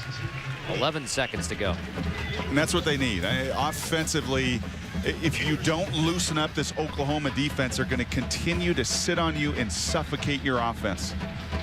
And Scotty McKnight usually sure-handed. That ball, again, there's been 2 or 3 passes tonight that could have been caught or should have been caught by the Colorado receivers. They need to support Cody Hawkins right now. This will be the 31st play of the game for Colorado. Oklahoma has run 51 plays in the first half. Buffalo's not playing the game of keep away they had hoped to, as Hawkins goes down with a sack. He threw that ball incomplete, and we should have intentional grounding here.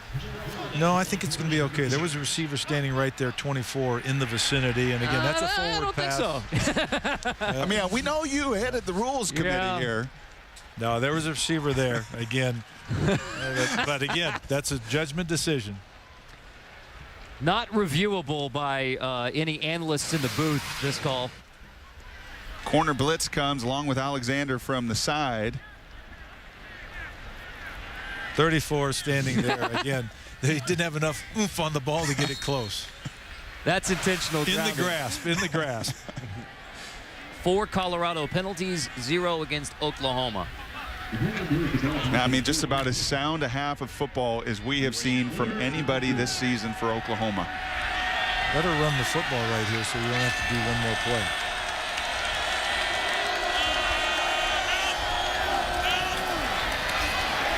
Jefferson just goes down. That'll be the final play. So Oklahoma last week lost with a number 1 next to their name, up 29-3 on Colorado now. As we send you to the studio, Wendy Nix, Outback Steakhouse halftime report. Happy Halloween Eve from Norman, Oklahoma. It's 29-3 Oklahoma on Colorado. I'm Carter Blackburn with former Oregon coach Mike Bellotti, former Washington quarterback Brock Heward.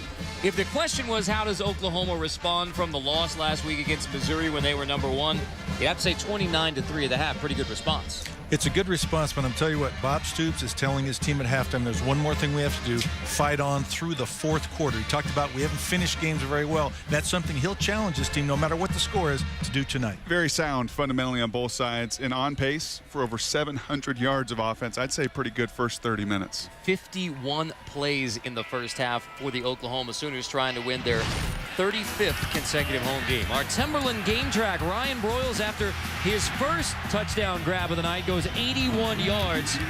Javon Harris with the punt block for a safety, first in a year and a half for Oklahoma. That set up the 3rd touchdown pass of the night from Landry Jones to James Hanna. 4th straight game with a touchdown for James Hanna. Broyles with a electric first half for Oklahoma. A pair of touchdown grabs.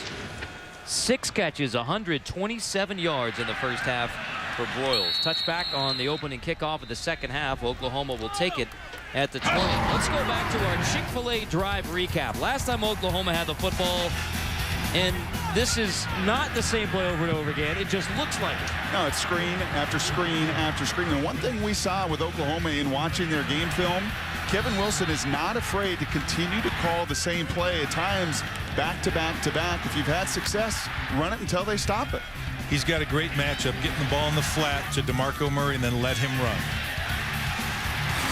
So the first play from scrimmage of the second half is a handoff to DeMarco Murray. Keeps the legs churning through the hit from Michael Sapili to pick up 5 yards. I would imagine one of the halftime adjustments, if you're Colorado and you've got gassed repeatedly, it looks like a Sooner is down on that screen, is they have played all that press man coverage, but ultimately you've got to start to mix it up defensively. Yeah, I would somehow roll a corner, Tampa 2, do something to get a presence in the flat that can stop the screen before it gets started and take on the blocker. Right now they're running the receiver out of there, cracking down with him, and it takes the corner out of the play. They've got to find some way to hold up more or better in the flats on defense. That's Tyler Evans, the sophomore right guard, who is slow getting up from that play. Evans, one of the pulling guards. And he's one of the big kids. He's about 326 pounds, and where everybody else had to lose some weight, he's one of the big fellas that's had to keep his weight down. Once again, not just on those screens are they willing to get those linemen out. That's a tough collision right there to the knee. Those are two great blocks, though, in space. Again, they covered up those defensive players. They had no chance. And again, defensively, what you do is you take those guys low. You don't take them high because you got no chance. You try to cut their legs out from them. You destroy the blocking ability for them to get downfield. Looks like they're actually working a bit on the neck there. I think he hit his head, That's his right. neck on the ground because, again, he went over the top so fast, he didn't expect quite that cut action from the Colorado DB. And I guess 330 pounds isn't used to falling into the ground at quite that force. You see the chunk of grass right in the face mask. It's like an unexpected headstand right here. And, again, just driven right into the ground.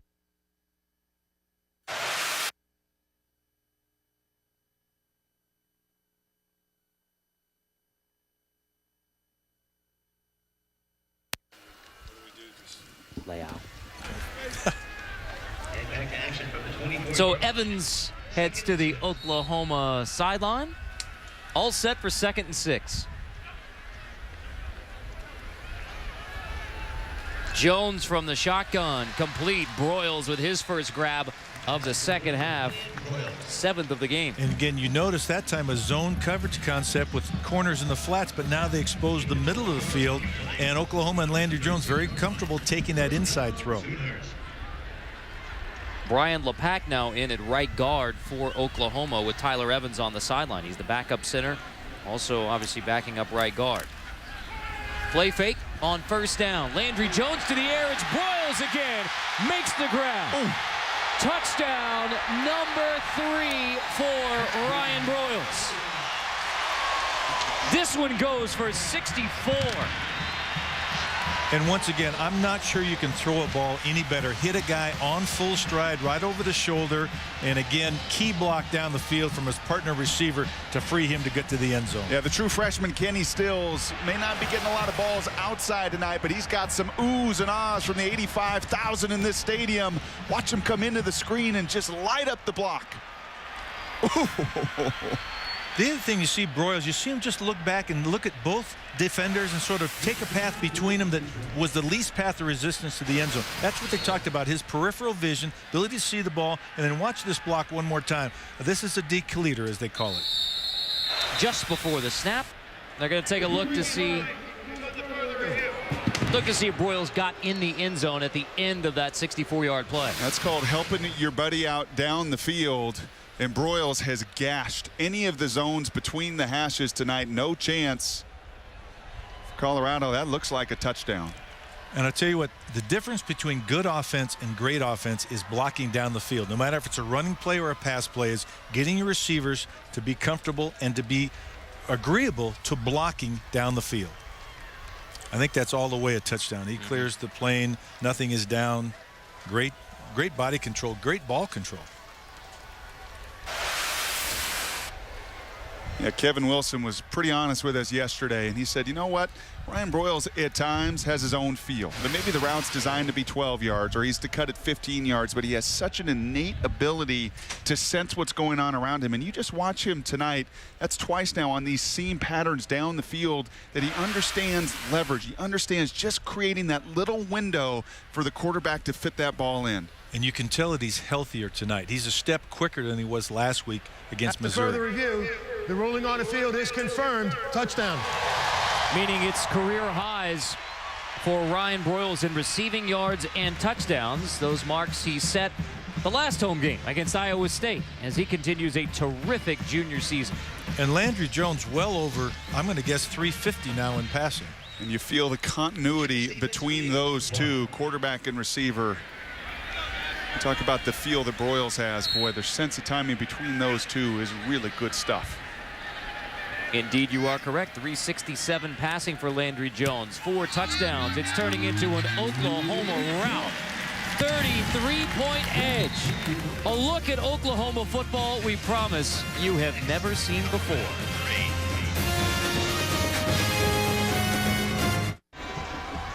This is a look from our exclusive look from Coffer Cam on the Boomer Schooner. This is the wagon that runs around the field. I'm not sure that many folks would say they would like this look of the horse's rear end, but nonetheless, giving you a look at Oklahoma football you've never seen right up the tunnel. And by the way, the Boomer Schooner, the wagon itself, the Conestoga wagon, that is the official mascot of OU. How would you like to ride that from the East Coast all the way to the lands of Oklahoma? That might get a little sore. I don't think they ran that fast, but still.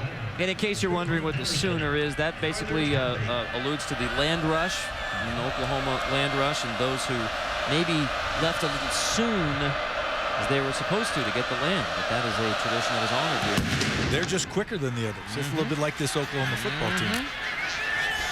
Quick with the land grab and the snap. This is Trayvon Patterson cutting it back. Good return from Patterson for the Buffaloes across the 40, answering the Oklahoma touchdown. Let's go back to that third touchdown catch from Broyles. Yeah, we've seen Broyles in the slot in all different functions today, and if you're a free safety tonight, after all the damage that Broyles has done, Ray Polk, you get flat-footed, you lose your eyes for 1 second, and you're dead. That's all the difference it takes when a quarterback and a receiver are on the same page. And again, the play-action fake causes your eyes not to be right. So it's a 33-point edge for Oklahoma as Colorado gets the football for the first time in the third quarter. Cody Hawkins quarterbacking Colorado, completing to Paul Richardson, true freshman who dismissed from UCLA, ended up at Colorado. Demontre Hurst on the stop. They like Paul Richardson a lot. They say he's the fastest, maybe most explosive receiver they got. Very inexperienced, true freshman. But again, they like him. And he and Cody have a little bit of chemistry because they worked on the second team together most of this season.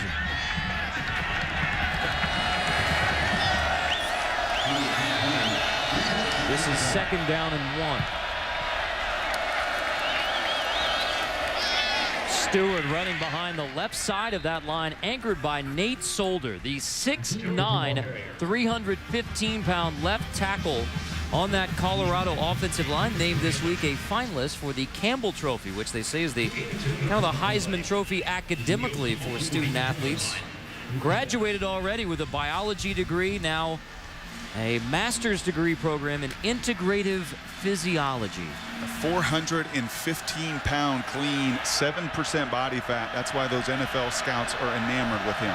He is number 18 on Mel Kiper's big board of NFL draft prospects. And Solder rolling the pocket for Colorado. Hawkins pass incomplete, intended for Richardson. What used to be called the Draddy Trophy, now called the Campbell Trophy, given by the National Football Foundation. Some excellent scholars and scholar athletes. I mean, that's a great list of football players, including a couple Heisman Trophy winners. Is that right, Stone Phillips? Right, now the broadcaster. Wow. Yale University, Steve Young at BYU. He is a finalist. A few quarterbacks on there: Baker, Beeben, Young, Mark Harmon. Don't forget about him. Doug Flutie. Yeah, that's. Is your name on there? No. Now, Buck, you were academic all Pac-10, right? Is that right? I don't know if I had the football to match, though, unfortunately. Cody Hawkins eludes the pass rush from Jeremy Beal. Steps up, throws to a wide open receiver. It's Scotty McKnight for a touchdown. Beal nearly got to Hawkins. Instead, it's a 51-yard touchdown pass play. The Buffs are finally in the end zone. Two wily veterans. Cody Hawkins keeping his eyes downfield even as he's scrambling, and Scotty McKnight working to get open and then knowing he can't beat them with the speed, but cutting back to score the easy touchdown. Keep the play alive. We've seen this a number of times tonight. You would expect it from the fifth-year senior. He's not a scrambler. He does not lose vision. Has that feel for the all-time leader in the history of Colorado in reception, Scotty McKnight. 4th touchdown catch of the year for Scotty McKnight. Longest Colorado play of the game as the Buffaloes are in the end zone.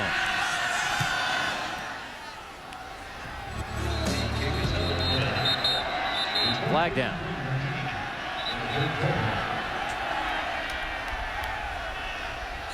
It's now Oklahoma 36, Colorado 10. Offside. Defense. Number 21.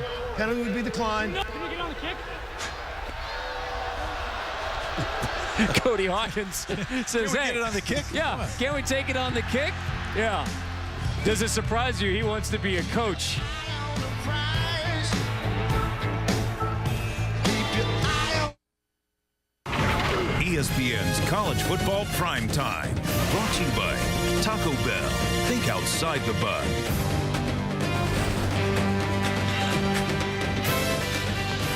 '85 championship team honored here at halftime, coached by Barry Switzer. That was a team that went 11-1. The only loss of the year was home to Miami. Starting quarterback Troy Aikman, and he went down against Nebraska, so it was Jamel Holloway, the dual threat quarterback. Brian Bosworth, the sophomore on that team. Keith Jackson, the tight end, a sophomore on that team as well. They beat Penn State in the Orange Bowl to capture the 1985 national championship. Even back then, very important to have two quality quarterbacks. A couple of them, of course, Troy Aikman, then transferred to UCLA. And he had a pretty good career after that. Well, the closest chase in history is headed to Talladega, a track known for taking out contenders in cup races for years.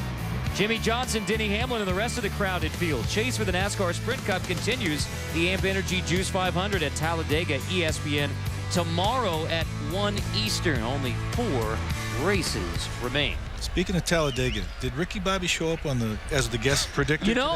What did Lee say? Will Ferrell. Not so fast, Anchorman? I thought that was the best line through the giant mask. Corso going as himself. That's DeMarco Murray getting a 10. And DeMarco Murray running with more power this year. This is the first year he's been healthy from season to season, so he can actually work out, improve his fitness, and he's ready to go. Murray picks up the first down here. And I think that's lost on many people. It is what they factor in. They see the injuries during the season, but they don't realize how much you lose out on between January and August when you're rehabbing and it's surgery and it's torn hamstring and it's dislocated kneecap. You lose that opportunity to get better in the offseason. So did some MMA training. He says he spent a lot of time in the baths, hot bath, cold bath. Jones fires incomplete, intended for Broyles, and some yoga stretching, trying to keep all those muscle groups loosened up, healthy.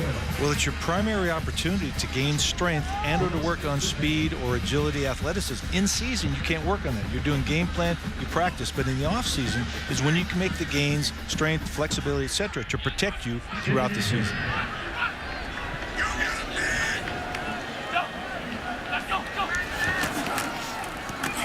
Murray, second down handoff. He now holds the Oklahoma career touchdown record, 59 career touchdowns.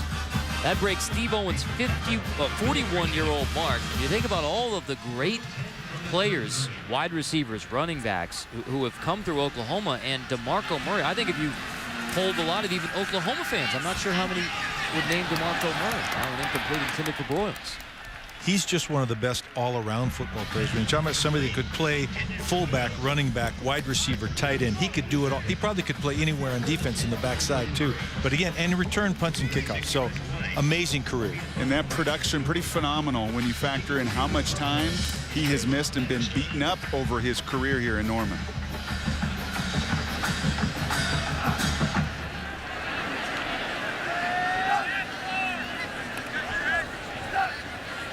DeMarco Murray has a great sense of Oklahoma running back history, too, including Joe Washington, who's become a mentor for him here. As Patterson makes a grab at the 20. And speaking of great Oklahoma running backs, the guy who DeMarco Murray broke the record, Steve Owens, who had that record for 41 years, Greg Pruitt here in the early 70s. Then there's Joe Washington in the mid-70s. And he just gave it to Billy Sims. They kept it rolling. Marcus Dupree. 1.5 years as a Sooner. We know about Adrian Peterson, and now we know about DeMarco Murray. Marcus Dupree, if you don't know much about his career, there's another great 30 for 30 documentary film coming on ESPN about Marcus Dupree. It's been a terrific series. I think one of the best things on television last year. That series of 30 for 30 premieres Tuesday, November 9th, 8 p.m. Eastern on ESPN. We got a little sneak preview of that earlier today. Looks like a interesting look. I'm going to watch that one. That one piqued my interest. And again, I had to defend. Of all those guys, I would vote for Adrian Peterson because I had to defend him 3 years in a row. 204, 5, and 6 in the bowl game and regular season. He is an amazing running back. He's done it again at the next level. But they're all great. Well, we haven't discussed your previous trip to Norman as the coach of the Oregon Ducks. We probably don't want to discuss that one, to tell you the truth. It was close into about the middle of the third quarter. Then they brought in Adrian Peterson, made his debut against us, and I think he had 100 yards in the fourth quarter. From Palestine, Texas, is Rodney Stewart, junior running back from Westerville, Ohio. Talked about how he was a lightly recruited player. MAC schools were offering him the opportunity to walk on, but continuing a tradition out of Brookhaven High School, Terry Glenn walked on at Ohio State, ended up being a fantastic player for Ohio State in the NFL. And now Rodney Stewart ends up being one of the great backs in Colorado history, lightly recruited out of Brookhaven High School. That Darrell Scott, who was a huge recruit for Colorado, ended up transferring because Rodney Stewart beat him out at that running back position. He's now at South Florida. Well, one of the challenges and the reason Stewart was lightly recruited is you're 5'6", 170 pounds. And as you see here with Cody Hawkins, this is the third or fourth tip pass tonight. And one of the challenges, likewise, when you're a 5'10", 5'11" quarterback, a number of those passes can get batted down at the line of scrimmage. Jeremy Beal got to that one, the great pass rushing defensive end for Oklahoma. 5 sacks away from the Oklahoma record there is Jeremy Beal. Stewart takes it on second down into the OU secondary for a Colorado first down to the 46. You know, more walk-ons make it now because more young men, they grow at a different rate. They mature at a different rate. A lot of times in high school, some of the smaller guys you're unwilling to take the chance on. Other times, people grow into their body at different levels. All of a sudden, there are kids that we didn't look at that are playing in the NFL today. So it's a matter of maturation at what time. And a lot of times you wonder, a guy of that size and stature, how willing is he going to be to run amongst those huge, massive men between the tackles? I think you see with Stewart and his production over the years, very willing. 149 in the last Colorado win. That was over Georgia. Hawkins to the air, incomplete, intended for Paul Richardson. Hurst there in coverage. I think Hurst got away with a little bit of an armbar there. He sort of slowed the receiver down. A receiver looked back like, did you see that, to the official, but got no response. You see again right here. Watch again. He grabs him right there and sort of beats him to the ball, but I think there's nothing threatening. There's nothing threatening. You've seen that with the corners tonight, both Hurst and Fleming on the other side. There's no fear of these Colorado receivers running by him, so they're squatting on all these routes.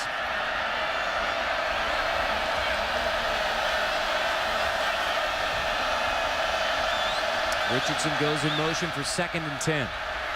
Play clock winding down. Handoff inside. Rodney Stewart bouncing it outside on left side of that offensive line again, running behind Solder.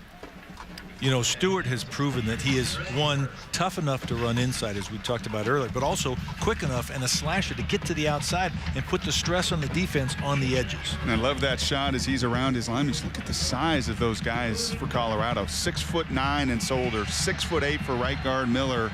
It's one of the biggest, tallest offensive lines in all of college football. Colorado has been moving the football all year long. It's just the points on the board that have been lacking. Only one touchdown tonight as Stewart is wrestled down and dropped on 3rd and 1. You know, he's been tremendously effective this year. 12 out of 13 times in 3rd and 1 or 4th and 1, he's converted. Again, kudos to the Oklahoma defense in stopping him right there. Travis Lewis and Sam Proctor in on the tackle. Whenever you're pulling those offensive linemen, penetration destroys those plays. Oftentimes in these 4th and 1s, it's risk reward. If you can get those big fellas out in front, you're going to convert.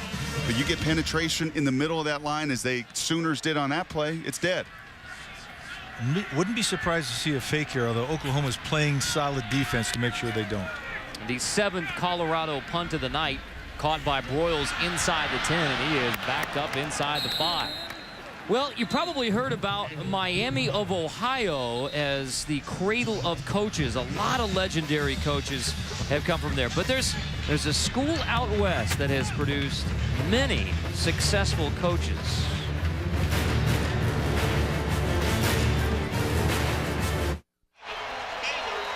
All right, I've got the Grinch and Gumby. Any guesses as to what the furry Halloween costume is? That's a great question. Werewolf, I have no idea. Wolf, maybe? Yeah. Teen Wolf? I think we got that one. We got that one. I think so. Yeah. That's Obviously an oil can. Oil can Henry. Oil can Boyd. And off to the true freshman fullback, Trey Millard. Well, roadblock Saturday, and those Oregon Ducks and the Auburn Tigers have appeared to avoid the roadblock. Now, TCU still playing at UNLV right now, an early 7-0 lead for the Frogs. Road not so kind to Michigan State and Missouri. When you go on the road, you've got to play your best football. I mean, you go into hostile environments like Nebraska, and you're not sharp, and you give up what they gave up in the run game, now you're going to find a way to lose. Jones completing out of the backfield to Finch, who takes a pop from Jimmy Smith and hangs on. Well, there's a difference. You were talking about supporting that outside, the swing passes and the screens, not just playing all that man and running the corners off. Jimmy Smith's a guy very capable when you play that cloud coverage of being the support guy, because he's willing to hit at 6'2" and 210. 3rd and 6. Jones near the goal line, scrambling, sliding near the first down from that spot. It'll be first down, Oklahoma. Pretty good agility. That looks like that ankle's not bothering him very much. I mean, he ran well, and he had the wherewithal to get down and protect his body. Jones hit by B.J. Beatty in the first half and was limping on his left ankle for a bit, but as Mike said, scrambling here to pick up the Sooner first down. First down number 24 of the night for Oklahoma. And just a momentum killer for Colorado. You pin them deep, an excellent punt. You get them into a 3rd and 6 situation, and you can't stop them.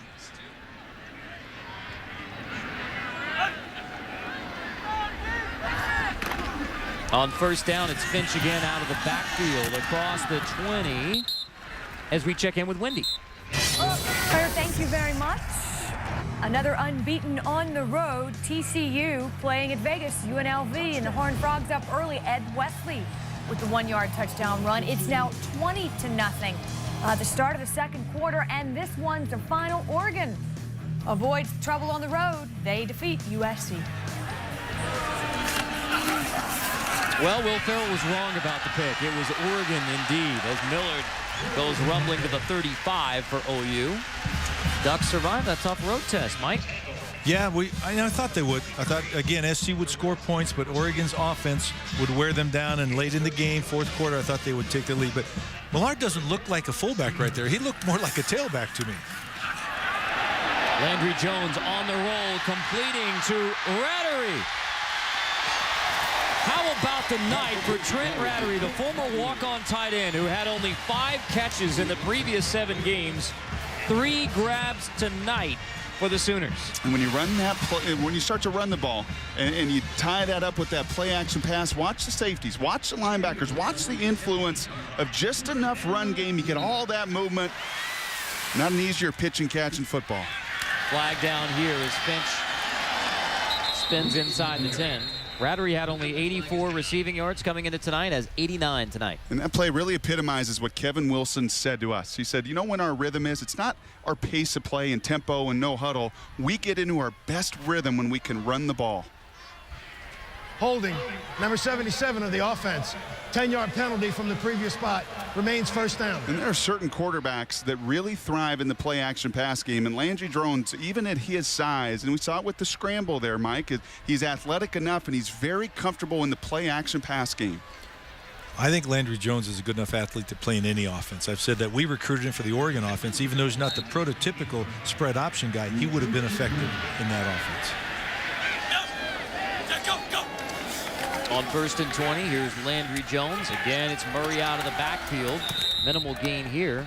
You made the trip to Artesia, New Mexico, didn't you? I did, and I flew out on a mail plane where luggage was stored with a cargo net, and I was worried for my life, in all honesty. And it was about 32 degrees, and it was probably about 30 degrees inside the plane. I don't think they had air conditioning or any heat control. And we didn't get him, so it was really a cold trip.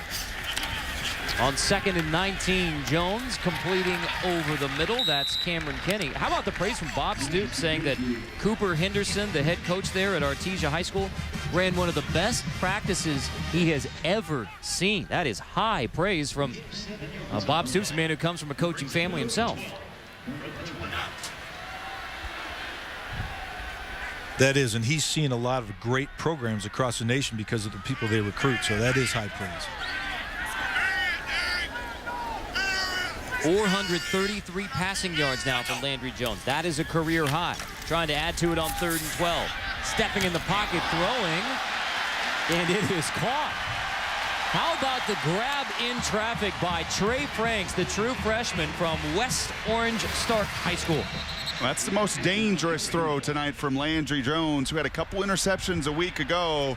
There is a lot of white jerseys and a tremendous amount of clutter for him to fit that 3rd down pass in. A lot of trust in his wide receiver, and that's only a freshman, but they really like Kenny Stills and Trey Franks, the 2 true freshman wide receivers. They think that they have, one, the skills to be great, but also the mentality to be great. That is Chidera Uzo-Deribe, the talented freshman defensive end for Colorado, who's slow getting up after the play. And it's one thing to get gashed on a seam route and the deep overeat we saw from Broyles earlier. But really a bad sign for you tonight defensively when you've got people covered, you're in the right zones, and you can't find a way to knock that ball down. Well, that's bouncing back from the poor performance at Missouri with a career high 448, and there's still 5+ in the 3rd quarter. 1st and goal here for the Sooners. Jones to the corner of the end zone. Flag down. This will be pass interference against Jimmy Smith. Apparently, Kenny, the intended receiver. You can say that Landry Jones is in the zone right now. He's comfortable throwing any pass. He has total confidence in the receivers, and that he's going to put the ball where it needs to be put for them to catch it or to get the penalty. Well, it was offensive coordinator Kevin Wilson who said he just seems less stressed this year. Being thrown into that role with Sam Bradford going down. There is no foul on the play for pass interference. 2nd down. No pass interference against Jimmy Smith after all. But I said it was awfully tough for Landry Jones as a freshman to step in and get all those play calls down. Just a lot less stress this season. Well, it's nice when you can throw 18 screen passes tonight and swing passes, and Ryan Broyles is open. That builds your confidence. And that pass interference was called off because Jimmy turned back and played the football in the air. So 2nd and goal for the Sooners. Murray straight ahead. Touchdown, Oklahoma. TD number 60 of DeMarco Murray's Oklahoma career, the all-time Sooner leader. You know, when you tell kids after they score, act like you've been there before with him 60+ times. That's or right. whatever. And how about the freshman fullback Millard there cutting down the linebacker? They really like Trey Millard, 6'2", 246, leading the way. He's got a lot of football left to play here in Oklahoma. That may have been one of the easier ones in his march to 60 in the school record. I think Millard could be a Seth Luttrell type fullback for the Oklahoma Sooners with the 2000 championship team. PAT is good, 43-10. Now, we told you out west there is a school that has produced football coach after football coach. It's almost becoming the cradle of coaches of the West Coast. Dan Hawkins went to UC Davis, and here are all the great coaches who have spent time at UC Davis. Of course, Paul Hackett, Gary Patterson spent a year there, and Chris Peterson. Brock, that's a great list. That is a really, really fine list. And that's is that it? That's it. Those are the great UC Davis coaches, except who's this guy? Is that McConaughey from Dazed and Confused there? Okay. Who is that? All right. I didn't have money for haircuts back then. Yeah? That is Mike Bellotti, our beloved fellow broadcaster, former Oregon head coach, and former UC Davis. Yeah, not only a tight end and wide receiver, I mean, they call it the miracle game in Mike Davis's UC Davis career. Let's see, final touchdown, the miracle game. The Aggies beat Cal State Hayward 30-29, 16 points in the final 20 seconds for UC Davis. Pretty amazing. I will tell you that altered my view of football, because I believed then you could win every game you played, no matter what the score was. Was that called a power stash back in the day? What was that? What kind of? I don't know. That was, again, you don't shave, you don't cut your hair. You know? If you have a lot of money. Yeah, if Oklahoma scores a couple more touchdowns, we're going to get a montage of the Mike Bellotti mustaches through the years, I think, and comparing and contrasting. Paul Hackett was my freshman football coach, actually. I want to set this perspective just a little bit. And I had to coach against Chris Peterson and Dan Hawkins from other schools when I left UC Davis. When you look at Dan Hawkins, in all seriousness tonight, it's been a rocky 5 years for him at Colorado. As an alum, an associate at one time. How challenging is this time? It's very challenging. And again, having your son on the team who's the quarterback, that probably makes it doubly difficult. But basically, it's, he'll be judged on the body of work. He was 19-37 coming into this game, 2-21 on the road. That's very difficult. He's won everywhere else he's been. He's won championships. He's a quality coach. It just hasn't worked out here yet at Colorado. I was Willamette University, an NAIA school, went to a championship game there, 5 very successful years as head coach at Boise State, but this is year 5 at Colorado, and the wins just haven't been there. He knows better than anyone in today's day and age, after 5 years, if there's not enough wins and losses, then it's going to be a tough sell. But there's still football to be played in 2010. I mean, this is a team that 3-4 right now. They were 3-1 going into Big 12 play. You beat Georgia. It's been a down year for the Dogs, but still, you beat Georgia on your home field. And in dramatic fashion, I mean, they made plays late in the game.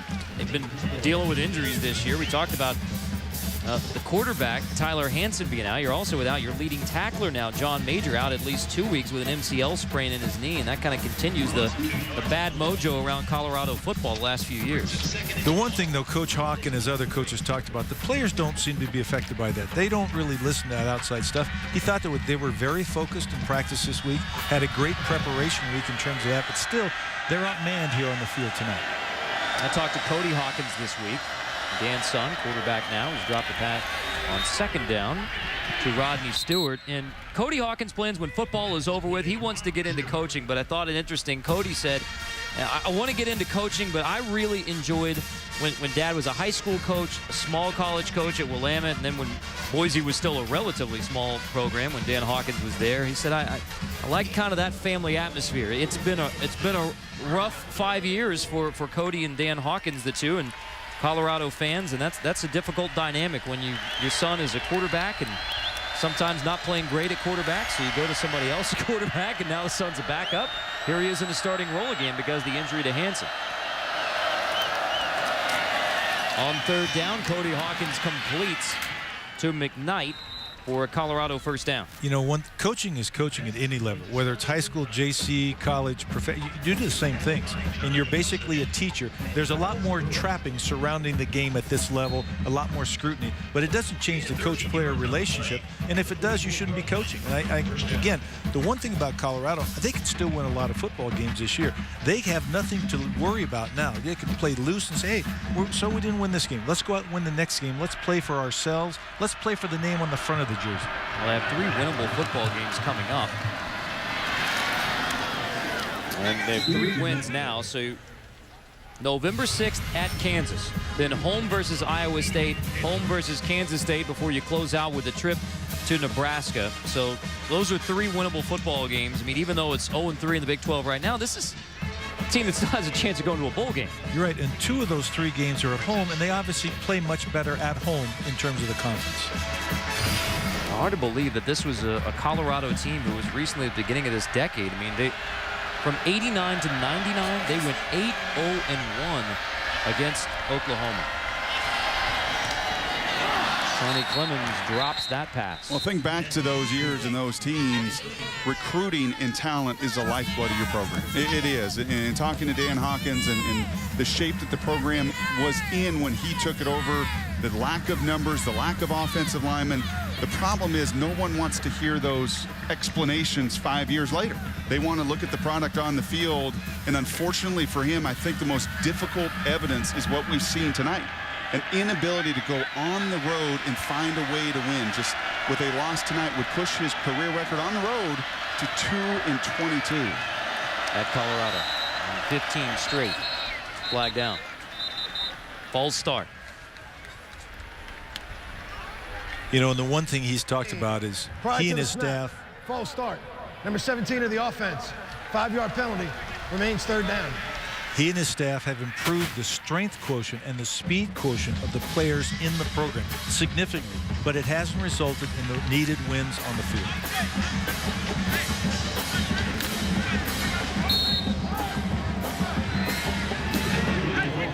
These teams met twice in the Big 12 championship in the early days.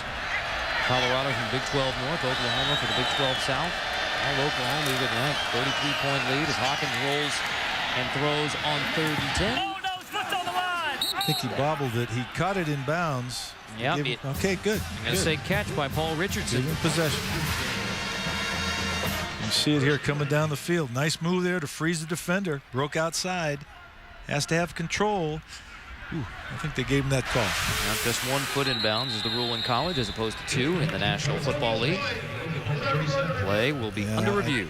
I thought they might. It looked like he was bobbling the ball going out of bounds. The foot was in bounds, no question, I believe, but he did not show complete possession to me. We don't see it as much from this angle. The foot is in bounds, but he's bobbling the ball. I think he steps out of bounds. I think this may get overturned. The definition of the rule: a player gains possession when he secures the ball firmly by holding or controlling it while contacting the ground in bounds. The ball is then in player possession. Actually, with that view, it doesn't look like it's ever not in control. So again, I'm not sure there's enough to overturn it.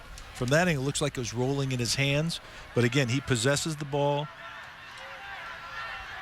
Foot's definitely in bounds, got the ball, but it just looked like he left possession for 1 split second, but might have regained it before his foot touched down out of bounds. The other California receiver for Colorado, Trayvon Patterson, has an ankle injury. His return is questionable. And that hurts him more in special teams. He's very dangerous as a kickoff returner, punt returner. He's got great speed. They've sort of waited for him to ignite the spark as a receiver. He hasn't been as consistent catching the ball, but he definitely can fly. And that's Richardson, and when you hear a coaching staff say he is our most explosive player, that speaks to some of the challenges of recruiting. He's a kid that came into Colorado very late, was one of the 3 kids at UCLA that Rick Neuheisel dismissed from his program. He comes in 2 days before camp, and now he is your most explosive playmaker.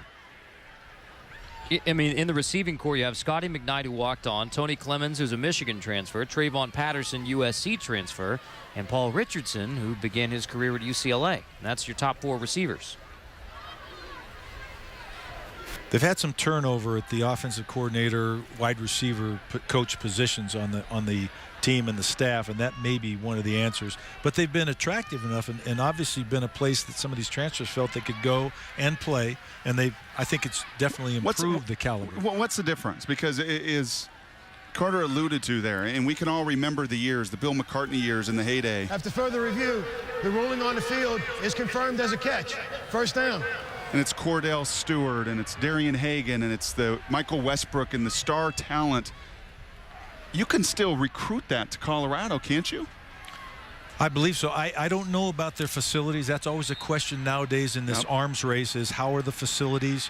It's a great stadium on campus, beautiful setting. I know a lot of people say it's a great place to live and that type of thing. So, but success on the field predicates a lot of decisions.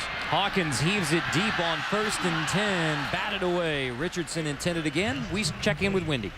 Carter, thank you very much. Utah State on the road at Nevada. Colin Kaepernick here has 102 rushing yards in this game. Here's how he got 59.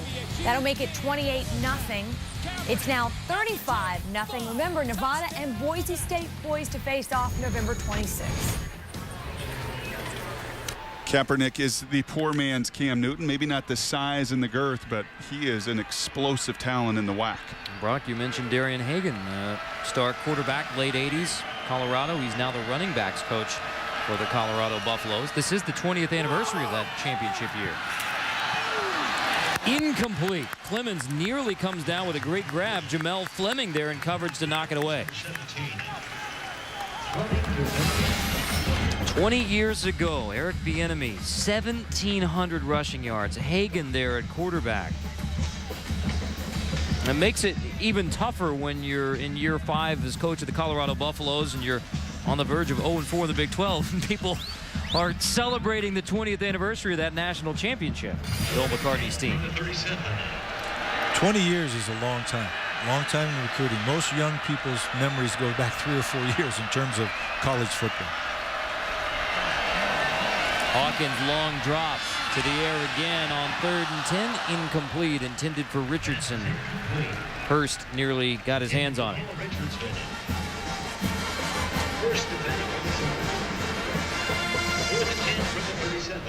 Fourth down coming up for Colorado. Cody Hawkins and the Buffalo offense stays on the field. Well, those last 3 plays, pretty indicative. All situations where you scheme one-on-one opportunities, be it on a wheel route, a couple go routes, and just not capable, talent-wise, execution-wise, to deliver a play. Be a playmaker in those situations. Well, and great coverage down the field. Jameel Fleming, even though he's the boundary corner, they talk about him being the best cover corner they have. Tampa 2 coverage here. Get somebody in the flat. Incomplete, intended for Clemens. Fleming there in coverage. This week on ESPN's Monday Night Football, a critical one in the AFC South. Texans Colts, 8:30 Eastern. Coverage begins 7 Eastern with Monday Night Countdown served by Applebee's. Texans only 2 wins all time against the Indianapolis Colts. One of those coming in week 1 this year. So Arian Foster and Peyton Manning's numbers from week 1 when the Texans defeated the Colts despite pretty good numbers from Peyton. Brock, can you explain that to me when you throw those kind of numbers up there and you lose? I mean, wow. Well, I think when a guy runs for 240 yards against you, it's a tough day. Brock as a backup for Peyton Manning and the Indianapolis Colts as Murray picks up a couple. What are the main things you picked up from being in those QB meetings with Peyton Manning? Oh, he's brilliant. As much as you want to talk about his talent and his ability to throw and his accuracy, I have never, even in any career beyond football and the other things I've been fortunate to be around, one of the 3 brightest guys that I've ever spent time with. His ability to take in so much information and process it as rapidly as he does. Again, all of the things you don't talk about as a quarterback. Landry Jones, we spent time tonight. You see the highlights and the yards. You don't look at him running this system. All the checks at the line of scrimmage, making sure you get people in the right spot. Peyton was and is at a level unlike anybody else on the planet. 3rd and 5 here for Landry Jones. You see him getting the offense lined up. Only 1 deep safety back for Colorado. Jones takes a look at that. Splits Murray out of the backfield. Throwing on 3rd down. Dropped by Brandon Caleb, senior from Richmond, Virginia. Now, I want to go back to getting everybody set. I mean, how big of a challenge is that for Landry Jones when you've got the up-tempo, trying to snap it quickly type of offense? Well, you said it yourself earlier, and when you quoted Kevin Wilson, is how much more comfortable he is year 2. Peyton's been in the same system for 13 years. I mean, he knows that like the back of his hand, so he's able to play so fast. And you see now with Landry Jones in his 18th start how much more at ease he is with handling every nuance within this system. Tressway's punt. Short one, down to the 28, takes an Oklahoma roll all the way to the 13. You can build your own campus from scratch with ESPNU Collegetown. Find your school, pick your buildings, recruit players. You can even challenge friends across the country. Go to BeTheDean.com, like millions have. Start playing now, BeTheDean.com. I wonder if ADs are looking at trying to figure out and taking some ideas about where I should put my dorms and you know, this or that, the facilities. And well, this is a pretty good setup here. We've seen a lot in college football. I've been fortunate to be around a lot of really good facilities. Or what Oklahoma has built here with all of their decades of success and tradition. Be the Dean, this would be a good one to try to mimic. We talked about how Colorado football down after those great years. I mean, it was only as Hawkins sends that one incomplete. Intended for the cornerback Hurst. But, I mean, when Bob Stoops took over this program, this seems like a long time ago, beginning of the Big 12. The 3 years prior to his arrival, Oklahoma went 8-16 in the first 3 years of the Big 12. Since then, 79-18, with the Big 12 leading 6 conference titles for the native of Youngstown, Ohio. Bob Stoops is an outstanding football coach. He does a great job. I don't think sometimes he's as appreciated as he should be. But again, after a loss, everybody doesn't quite appreciate the head coach. But he recruits well, he coaches well, his teams are prepared, and they're talented. But they use that talent to their advantage. That's Stewart for a pickup of 7, 2000 national championship. And when you look at Oklahoma, I mean, last year was a disappointing season with 4 losses. Now, they had their starting quarterback, the #1 pick in the NFL draft, out for most of the year. Then this year, I mean, what does it say about last year's Oklahoma team that Sam Bradford went 1, Gerald McCoy 3, Trent Williams 4, Jermaine Gresham 21. That's 4 of the top 21 picks in the NFL draft off of the Oklahoma Sooner football team of 2009. Well, what it says is you send that DVD of the first round to every recruit. Pass incomplete intended for Clemens. Maybe including the signing bonuses of a few of those guys as well. Well, there's no question that enters into recruiting. The concept of being a farm club for the NFL, where are you going to go where you get the best opportunity for exposure, best coaching, and that type of thing. Many schools across the nation use that as a recruiting ploy. Do you think more so now than, and you were around it a long time, Mike, and not to age you by any means, but do you think more so now than decades ago? Yes, simply because the sports athlete is making so much money. It's unbelievable. And they deserve it because it's a physical game and the career could end at any time. But it's, again, not a lot of people make it at the NFL level. But those that do, and those that can play and get the salaries for and the tenure to get retirement, etc. It's an amazing profession. And you get paid to play the game you love.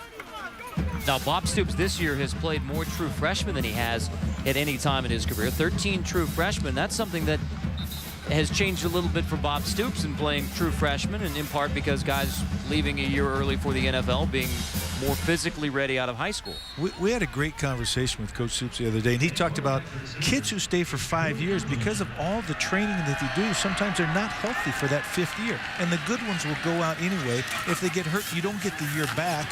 And again, Oklahoma now opening up that running game just a little bit as we see here on the field. But I think the whole thought process about redshirting freshmen has changed. Well, one of those talented freshmen down on the field as we head to the 4th. We'll take a look at OU's potential path to the BCS title game when we come back for the 4th.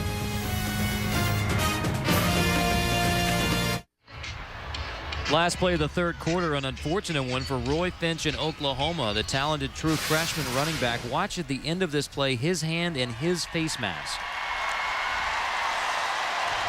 Yeah, unfortunate because he already missed 5 games with a hairline fracture in his foot. Hopefully that hand is just bruised and there's no other problems. That's the true freshman running back who they have so many high hopes for around Oklahoma.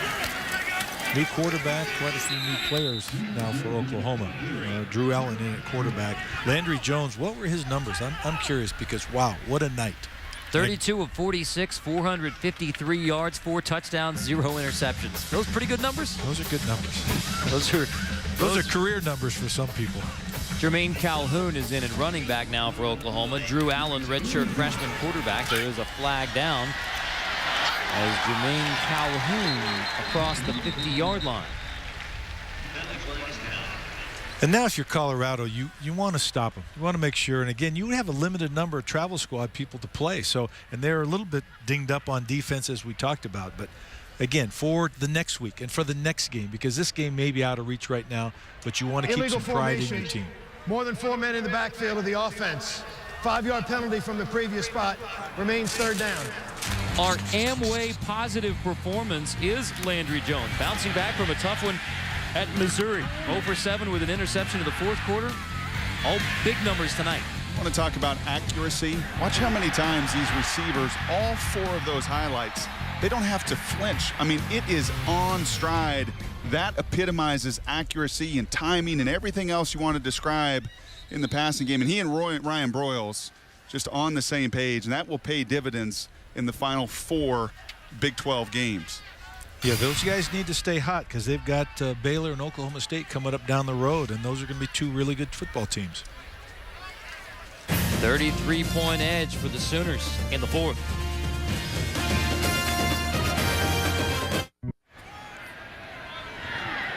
Make your own Halloween or monkeying around joke here.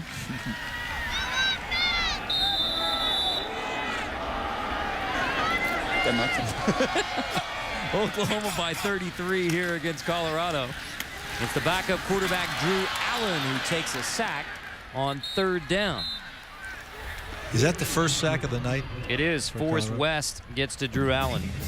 Well, I'll tell you what's not monkeying around, unfortunately for Oklahoma, is a couple injuries now that have popped up. Remember, Tyler Evans went out earlier, starting right guard. He collided with the ground in his head and neck. You saw his backup, Lovepack, come off the field. Obviously, the biggest question mark will be Roy Finch, the freshman phenom running back, goes out with a hand-wrist injury. Actually, it's a good sign to see him up and about a little bit.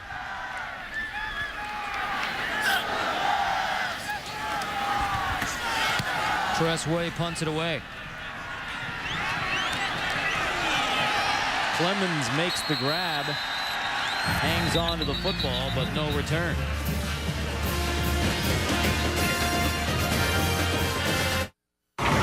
ESPN's College Football Prime Time. Brought to you by Dr. Pepper.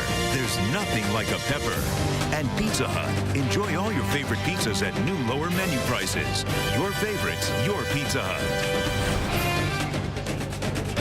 Bud Wilkinson, Barry Switzer, and Bob Stoops helping Oklahoma become the winningest program in major college football since World War II. Joe Washington, a big part of that. And they mentioned earlier how he's really become a mentor for DeMarco Murray. DeMarco said, you know, honestly, being from Las Vegas, he didn't have a great sense of the history of Oklahoma football when he came here, wanted to develop his skills as a running back at the place where Adrian Peterson played, but he's really grasped the legacy. OU's career rushing leader, almost 4,000 yards. He finished as a finalist in the Heisman Trophy both his junior and senior years. Now, DeMarco did tell us that he noticed Joe used to carry the football a little sling loose, it out a little bit loose. He tried that in practice and was quickly scolded. DeMarco said, "You keep that right in the rib cage." Cody Hawkins sends it long on second down, incomplete, intended for Paul Richardson.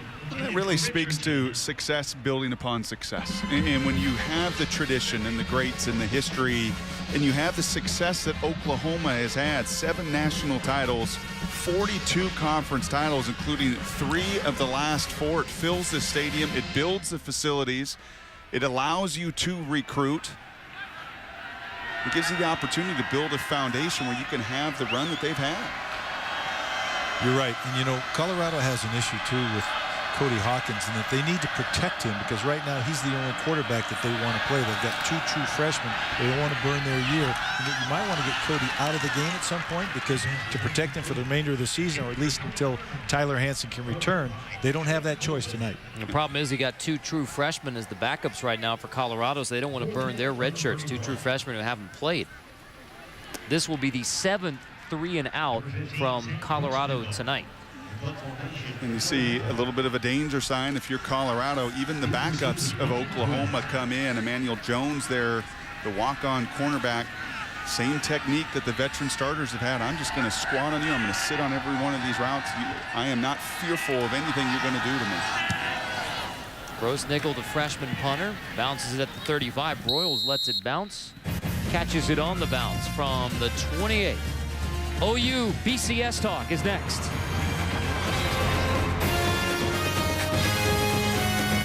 Join Boomer and the gang for Sunday NFL Countdown, 11 a.m. on ESPN.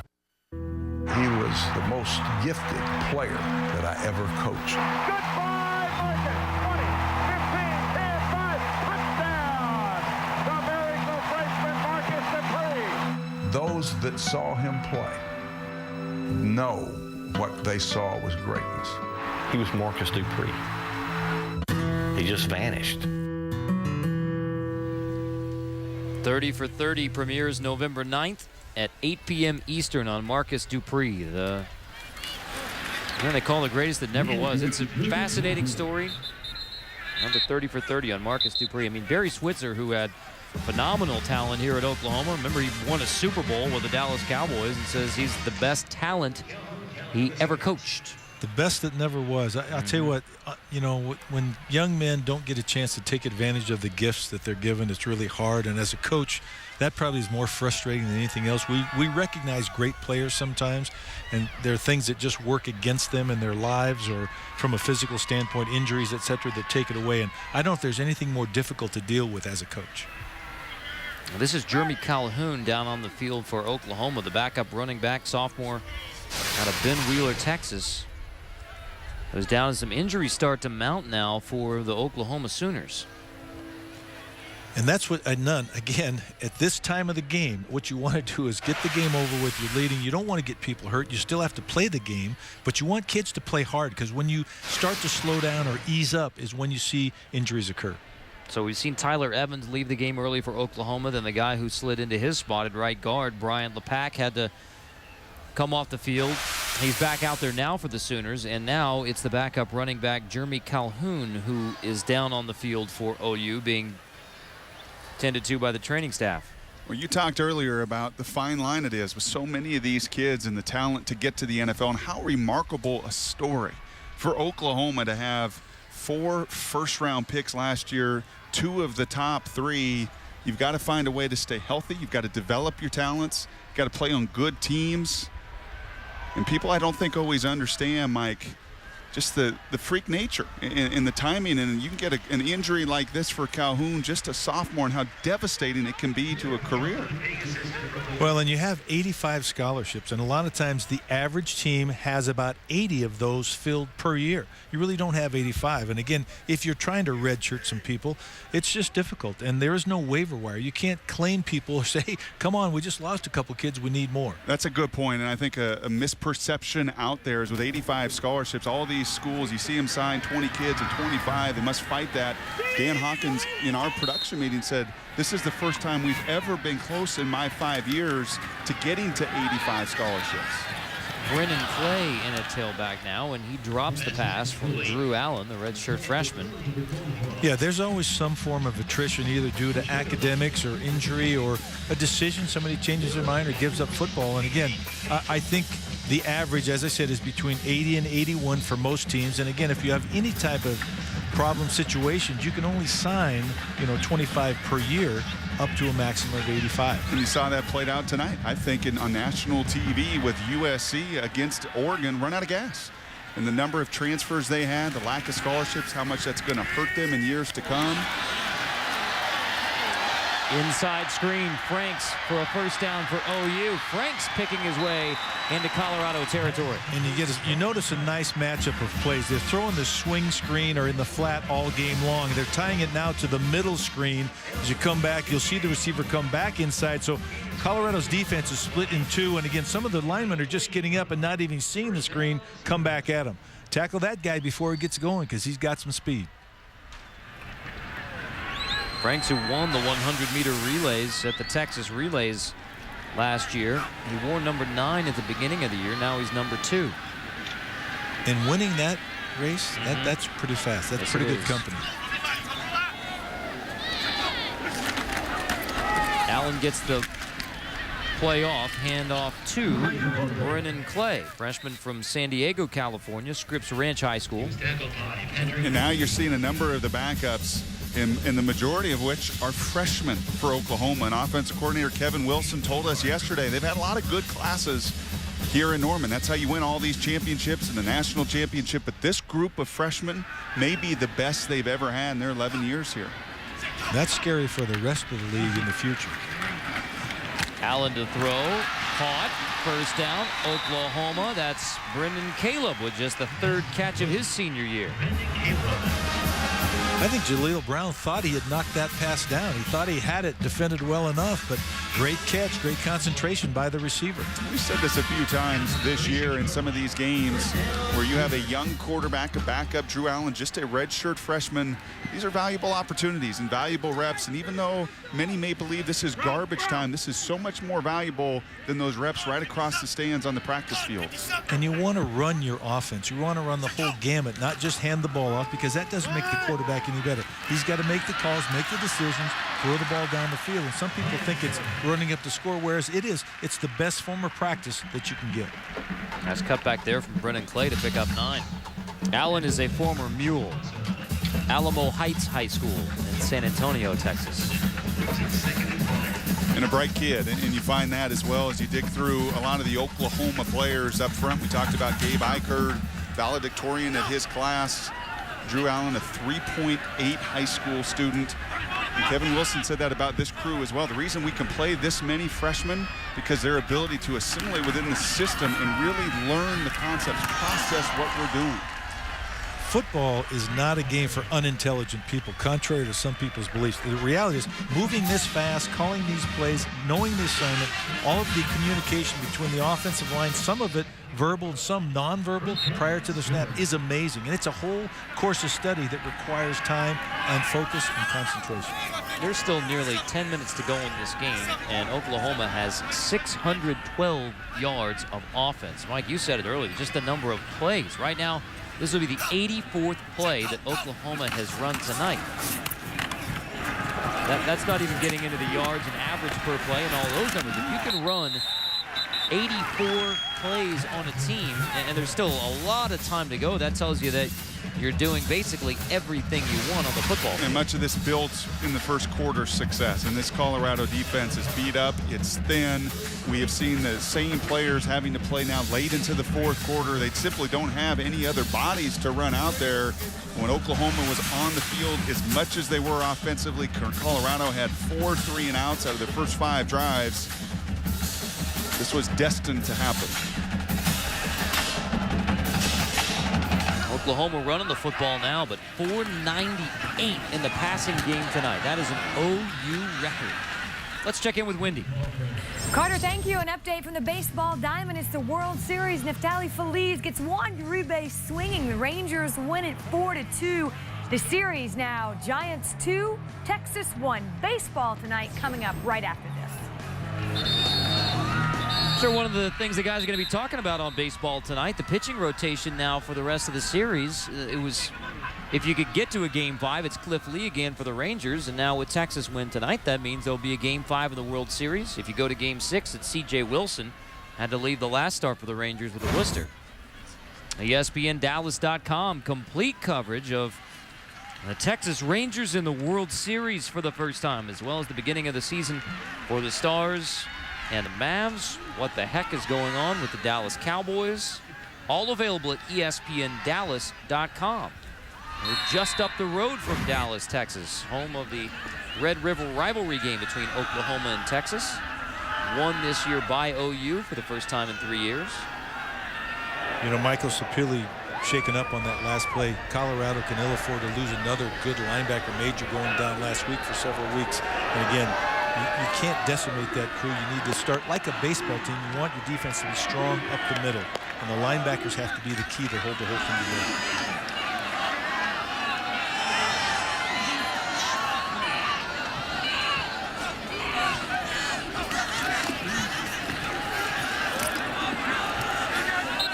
Muscle stood up at the line and driven back. Didn't get it. Back up fullback.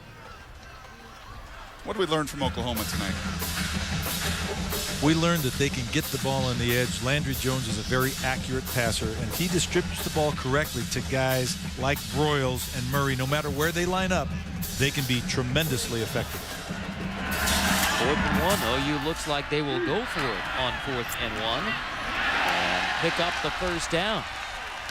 Jeremy Calhoun dives for an OU first down. And that play may be more important for some of the coaches at Oklahoma, wanting to establish that physical presence, wanting more punch at the line of scrimmage. We still haven't seen them knock the ball, people off the ball inside, but they don't need to when they can get their linemen to release to the outside and they can block people effectively in space. That's right. It's going to be, I think, a bit of a work in progress still. And they go on the road and have 2 difficult games on the road to end the season. And who would have ever thought coming into this year that the Baylor Bears on the road leading the South Division are going to be the marquee game here down the stretch. And I don't think Oklahoma is going to be a blow you off the ball. This isn't the 2008 Oklahoma. This isn't Lode Holt. This isn't Trent Williams. This isn't the mass that you have up front. This is going to be a more athletic crew, and if they can get Finch involved and seeing some of the locals here at halftime and walking the hallways with them, he's a guy that everyone is excited and enamored with, along with a DeMarco Murray, a Ryan Broyles. If they can have some of that mix and balance, they're going to be potent on offense. You know what? I wouldn't be surprised to see Oklahoma be a little bit stubborn here and just keep running the ball from these power formations. Say, hey, we need to get better at this. Let's practice it right now while we have the game in hand. Let's see if we can knock some people off the ball. Let's get some stuff on film that we can learn from. Brennan Clay is the running back. He picked up the last first down for Oklahoma. To Oklahoma of the second half. Timeout OU. Sooners trying to run out a 33-point win over Colorado. From Mozart to Elvis Presley here in Norman, Oklahoma tonight. Is that another one of UC Davis alumni? Elvis or Mozart? Bad haircut, is that what you're saying? I left tickets for Elvis. I don't know if you picked them up. You and Jerry Glanville both.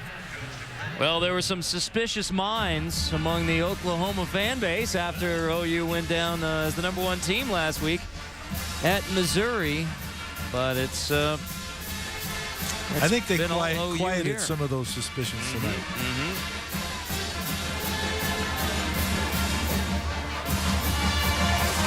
They went as OU cheerleaders, pulling that look off. Yes, student!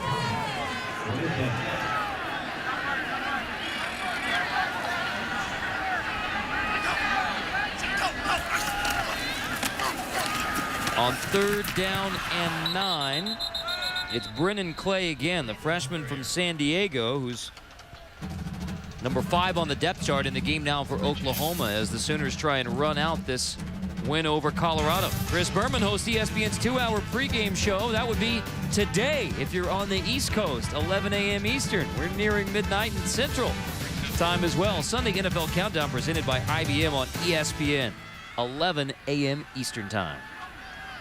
They're going to run the ball again. This is what I said. This is a training reel, both on the field for those young men and then so they can watch it and figure out how can we run the ball better and more consistently.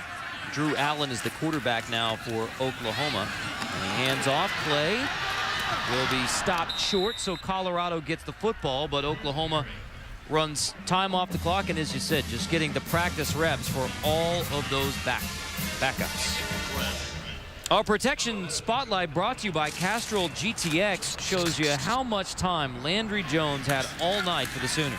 There still may be a work in progress for some of the downhill physical elements of the run game, but this very athletic offensive line for Oklahoma gave Landry Jones plenty of time. And look at the space between him and the defensive line. You have that much room to throw. You can be pinpoint in your accuracy. And let's give some credit to Josh Heupel as well, quarterback coach. Sam Bradford was tremendously accurate and poised, and his fundamentals flawless. And you saw tonight Landry Jones on a career night, 32 of 46, 453 yards, 4 touchdowns. Kevin Wilson, coordinator, said give Josh Heupel some credit of growing these young quarterbacks.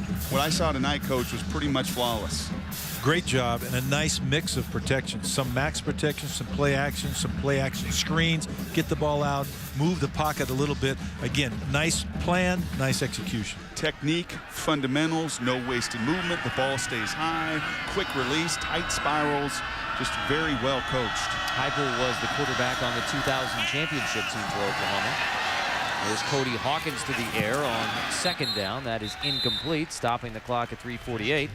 One thing you've noticed, too, Colorado's been throwing the ball down the field more for 2 reasons, I believe. One, the trajectory of the balls are not going to get blocked. They haven't thrown the underneath control passing game type stuff because too many of those got blocked early. They also are trying, because they're not very effective on 3rd downs and 1st downs, to get yardage in big chunks. Trying to create some breathing room, but as we've alluded to a number of times tonight, doesn't take us up here in the booth. You're seeing it on TV as well. Velcro coverage on all the receivers tonight.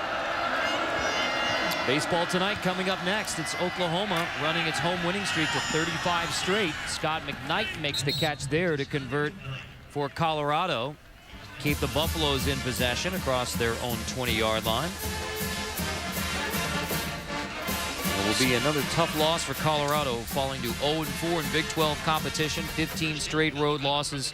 They'll be 3-5 on the year with 4 straight losses after a 3-1 start, including that home victory over Georgia. That's the last win for Colorado. Scotty McKnight, one of the captains of this team and a leader on the field, one of the guys that the coaches talked about, just can get everybody fired up, can keep them working, leads by example in practice, and just makes plays all over the field. And his dad, Scott, played at UC Davis with Dan Hawkins. Yep. I think that's why we lost him. Otherwise, he'd have walked on at Oregon. We actually did talk to him. When he had a chance, he walked on at Colorado. He would have been a great addition to our program. Southern California grew up playing catch with Mark Sanchez, now the quarterback of the New York Jets via USC.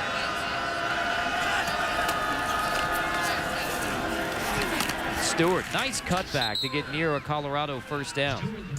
Now, this has been a very difficult stretch and road for Dan Hawkins and his son, Cody. And you just talk to Dan and you talk to Eric Keesaw, the offensive coordinator, and they all remark at just how phenomenal Cody has been with handling this, because he has been butchered, to put it nicely, in Colorado and the Denver market and everybody else, and all the heat and all the criticism and everything that always comes down on two figures. We've talked about this in college football and NFL. There's the buck stops with two people by and large, and that's the head coach and the quarterback, and in this case, both of them related.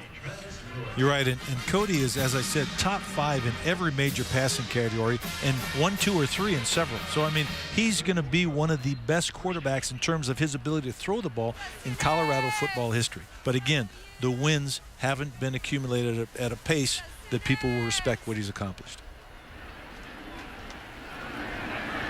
Rolling under 2 minutes now. Baseball tonight coming up next, recapping the Rangers' 4-2 win over the Giants. Game 3 of the World Series down the road in Arlington tonight. Cody Hawkins to throw on first down, tipped and incomplete, intended for Tony Clements. Well, coming up later today, if you're on the East Coast, it's BCS Countdown presented by Discover Card. The new BCS poll will be revealed 8:15 Eastern on ESPN, continuing 9 Eastern on ESPNU. And now let's start to think about how this affects the Oklahoma Sooners. They have Michigan State, Missouri going down next week. 4th-ranked TCU goes on the road to play Utah. So another of those schools, either TCU or Utah, who's ahead of Oklahoma going into this week, is going to fall. And Mike, you talked about Alabama's the only other team in that BCS top 10 with a loss. That pass batted away from Clemens. So a very tough road ahead for Alabama. They go to LSU, have Auburn at the end of the year, potential SEC championship game. The Sooners, a couple weeks, if they take care of business, could be right back in the BCS title game picture. You're right, and college football is a crazy game. You never know week to week who's going to win or who's going to be hot or what the matchup might be, but Oklahoma certainly has a chance to be the best one-loss team if they finish out this season strong. And again, Alabama has a tough road, as we talked about, playing both LSU and Auburn before the end of the season. Not going to see change at the top 4 of that BCS. Maybe Oregon climbs a little in some of the computer rankings as they beat USC, more of a quality opponent, and Oregon's going to grow in those BCS rankings when they take on the Arizona and the other ranked schools within the Pac-10.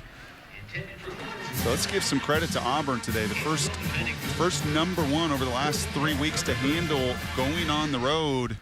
And Gus Malzahn, you know, I really appreciate, I got to see Auburn twice last year 1 of that system. And Gus Malzahn, I think, does a tremendous job, a little bit like Oklahoma. And Kevin Wilson said, we need that physical element to go with all this quick passing game and everything we do. And Auburn's got that going. And that is so difficult on a defense. When you play at the pace they do, when you throw it, a lot like Oregon as well, but when you can combine that run element, it puts you in such a bind defensively. And I think why both of those teams were able to handle going on the road and getting it done this weekend. You're right, and when your power running game is supplied by the quarterback, as actually Jeremiah Masoli provided last year for Oregon, is now doing the same thing for Ole Miss, but Cam Newton, my gosh, I don't think Heisman you can tackle right him. No, absolutely, no question. You vote today, there's no doubt about it. And as we said, even if Auburn were to lose down the road, I don't know that it'll go away from Cam Newton because he doesn't make mistakes. He doesn't turn the ball over.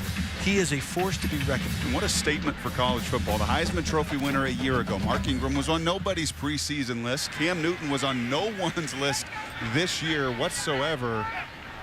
And as I said, I think clear cut right now within that conversation. I don't even know. Seconds a long ways away, be it LaMichael James, Kellen Moore, some of the other names, but Cam Newton, a class of his own right now. Guys, Colorado off next year to the what will be the Pac-12, so this is the last time that Oklahoma and Colorado will meet as Big 12 rivals. Nebraska going to the Big 10 next year. With Nebraska's win today, they're atop the Big 12 North. If Oklahoma can beat Baylor and Oklahoma State at the end of the regular season, they would be atop the Big 12 South, potentially setting up the old rivalry in the Big 12 championship game. Last championship game of the Big 12, if it was Oklahoma and Nebraska. Sooner fans would love to see that traditional rivalry that will end at the end of this year with the end of the Big 12 as we know it. And I think that would be a great football game, too. That would be a very compelling football game to watch, and the winner of that game would certainly have a chance, if it were Oklahoma, to go in to the next level. Well, the question going into tonight was, would the Oklahoma Sooners take the fight to the Colorado Buffaloes? Big time, early and often. A 33-point win for the Oklahoma Sooners, bouncing back from the loss at Missouri that cost them the #1 ranking. Their 9 new BCS rankings. How high will the Sooners climb? They take care of business against Colorado 43-10. Up next on ESPN2, it's Baseball Tonight, driven by Chevrolet. From Brock Heward, Mike Velati, and our entire ESPN crew, I'm Carter Blackburn. This has been a presentation of ESPN, the worldwide leader in sports. The Sooners bounce back from the Missouri loss to win their 35th straight home game in Norman in convincing fashion. A send-off for the Buffaloes.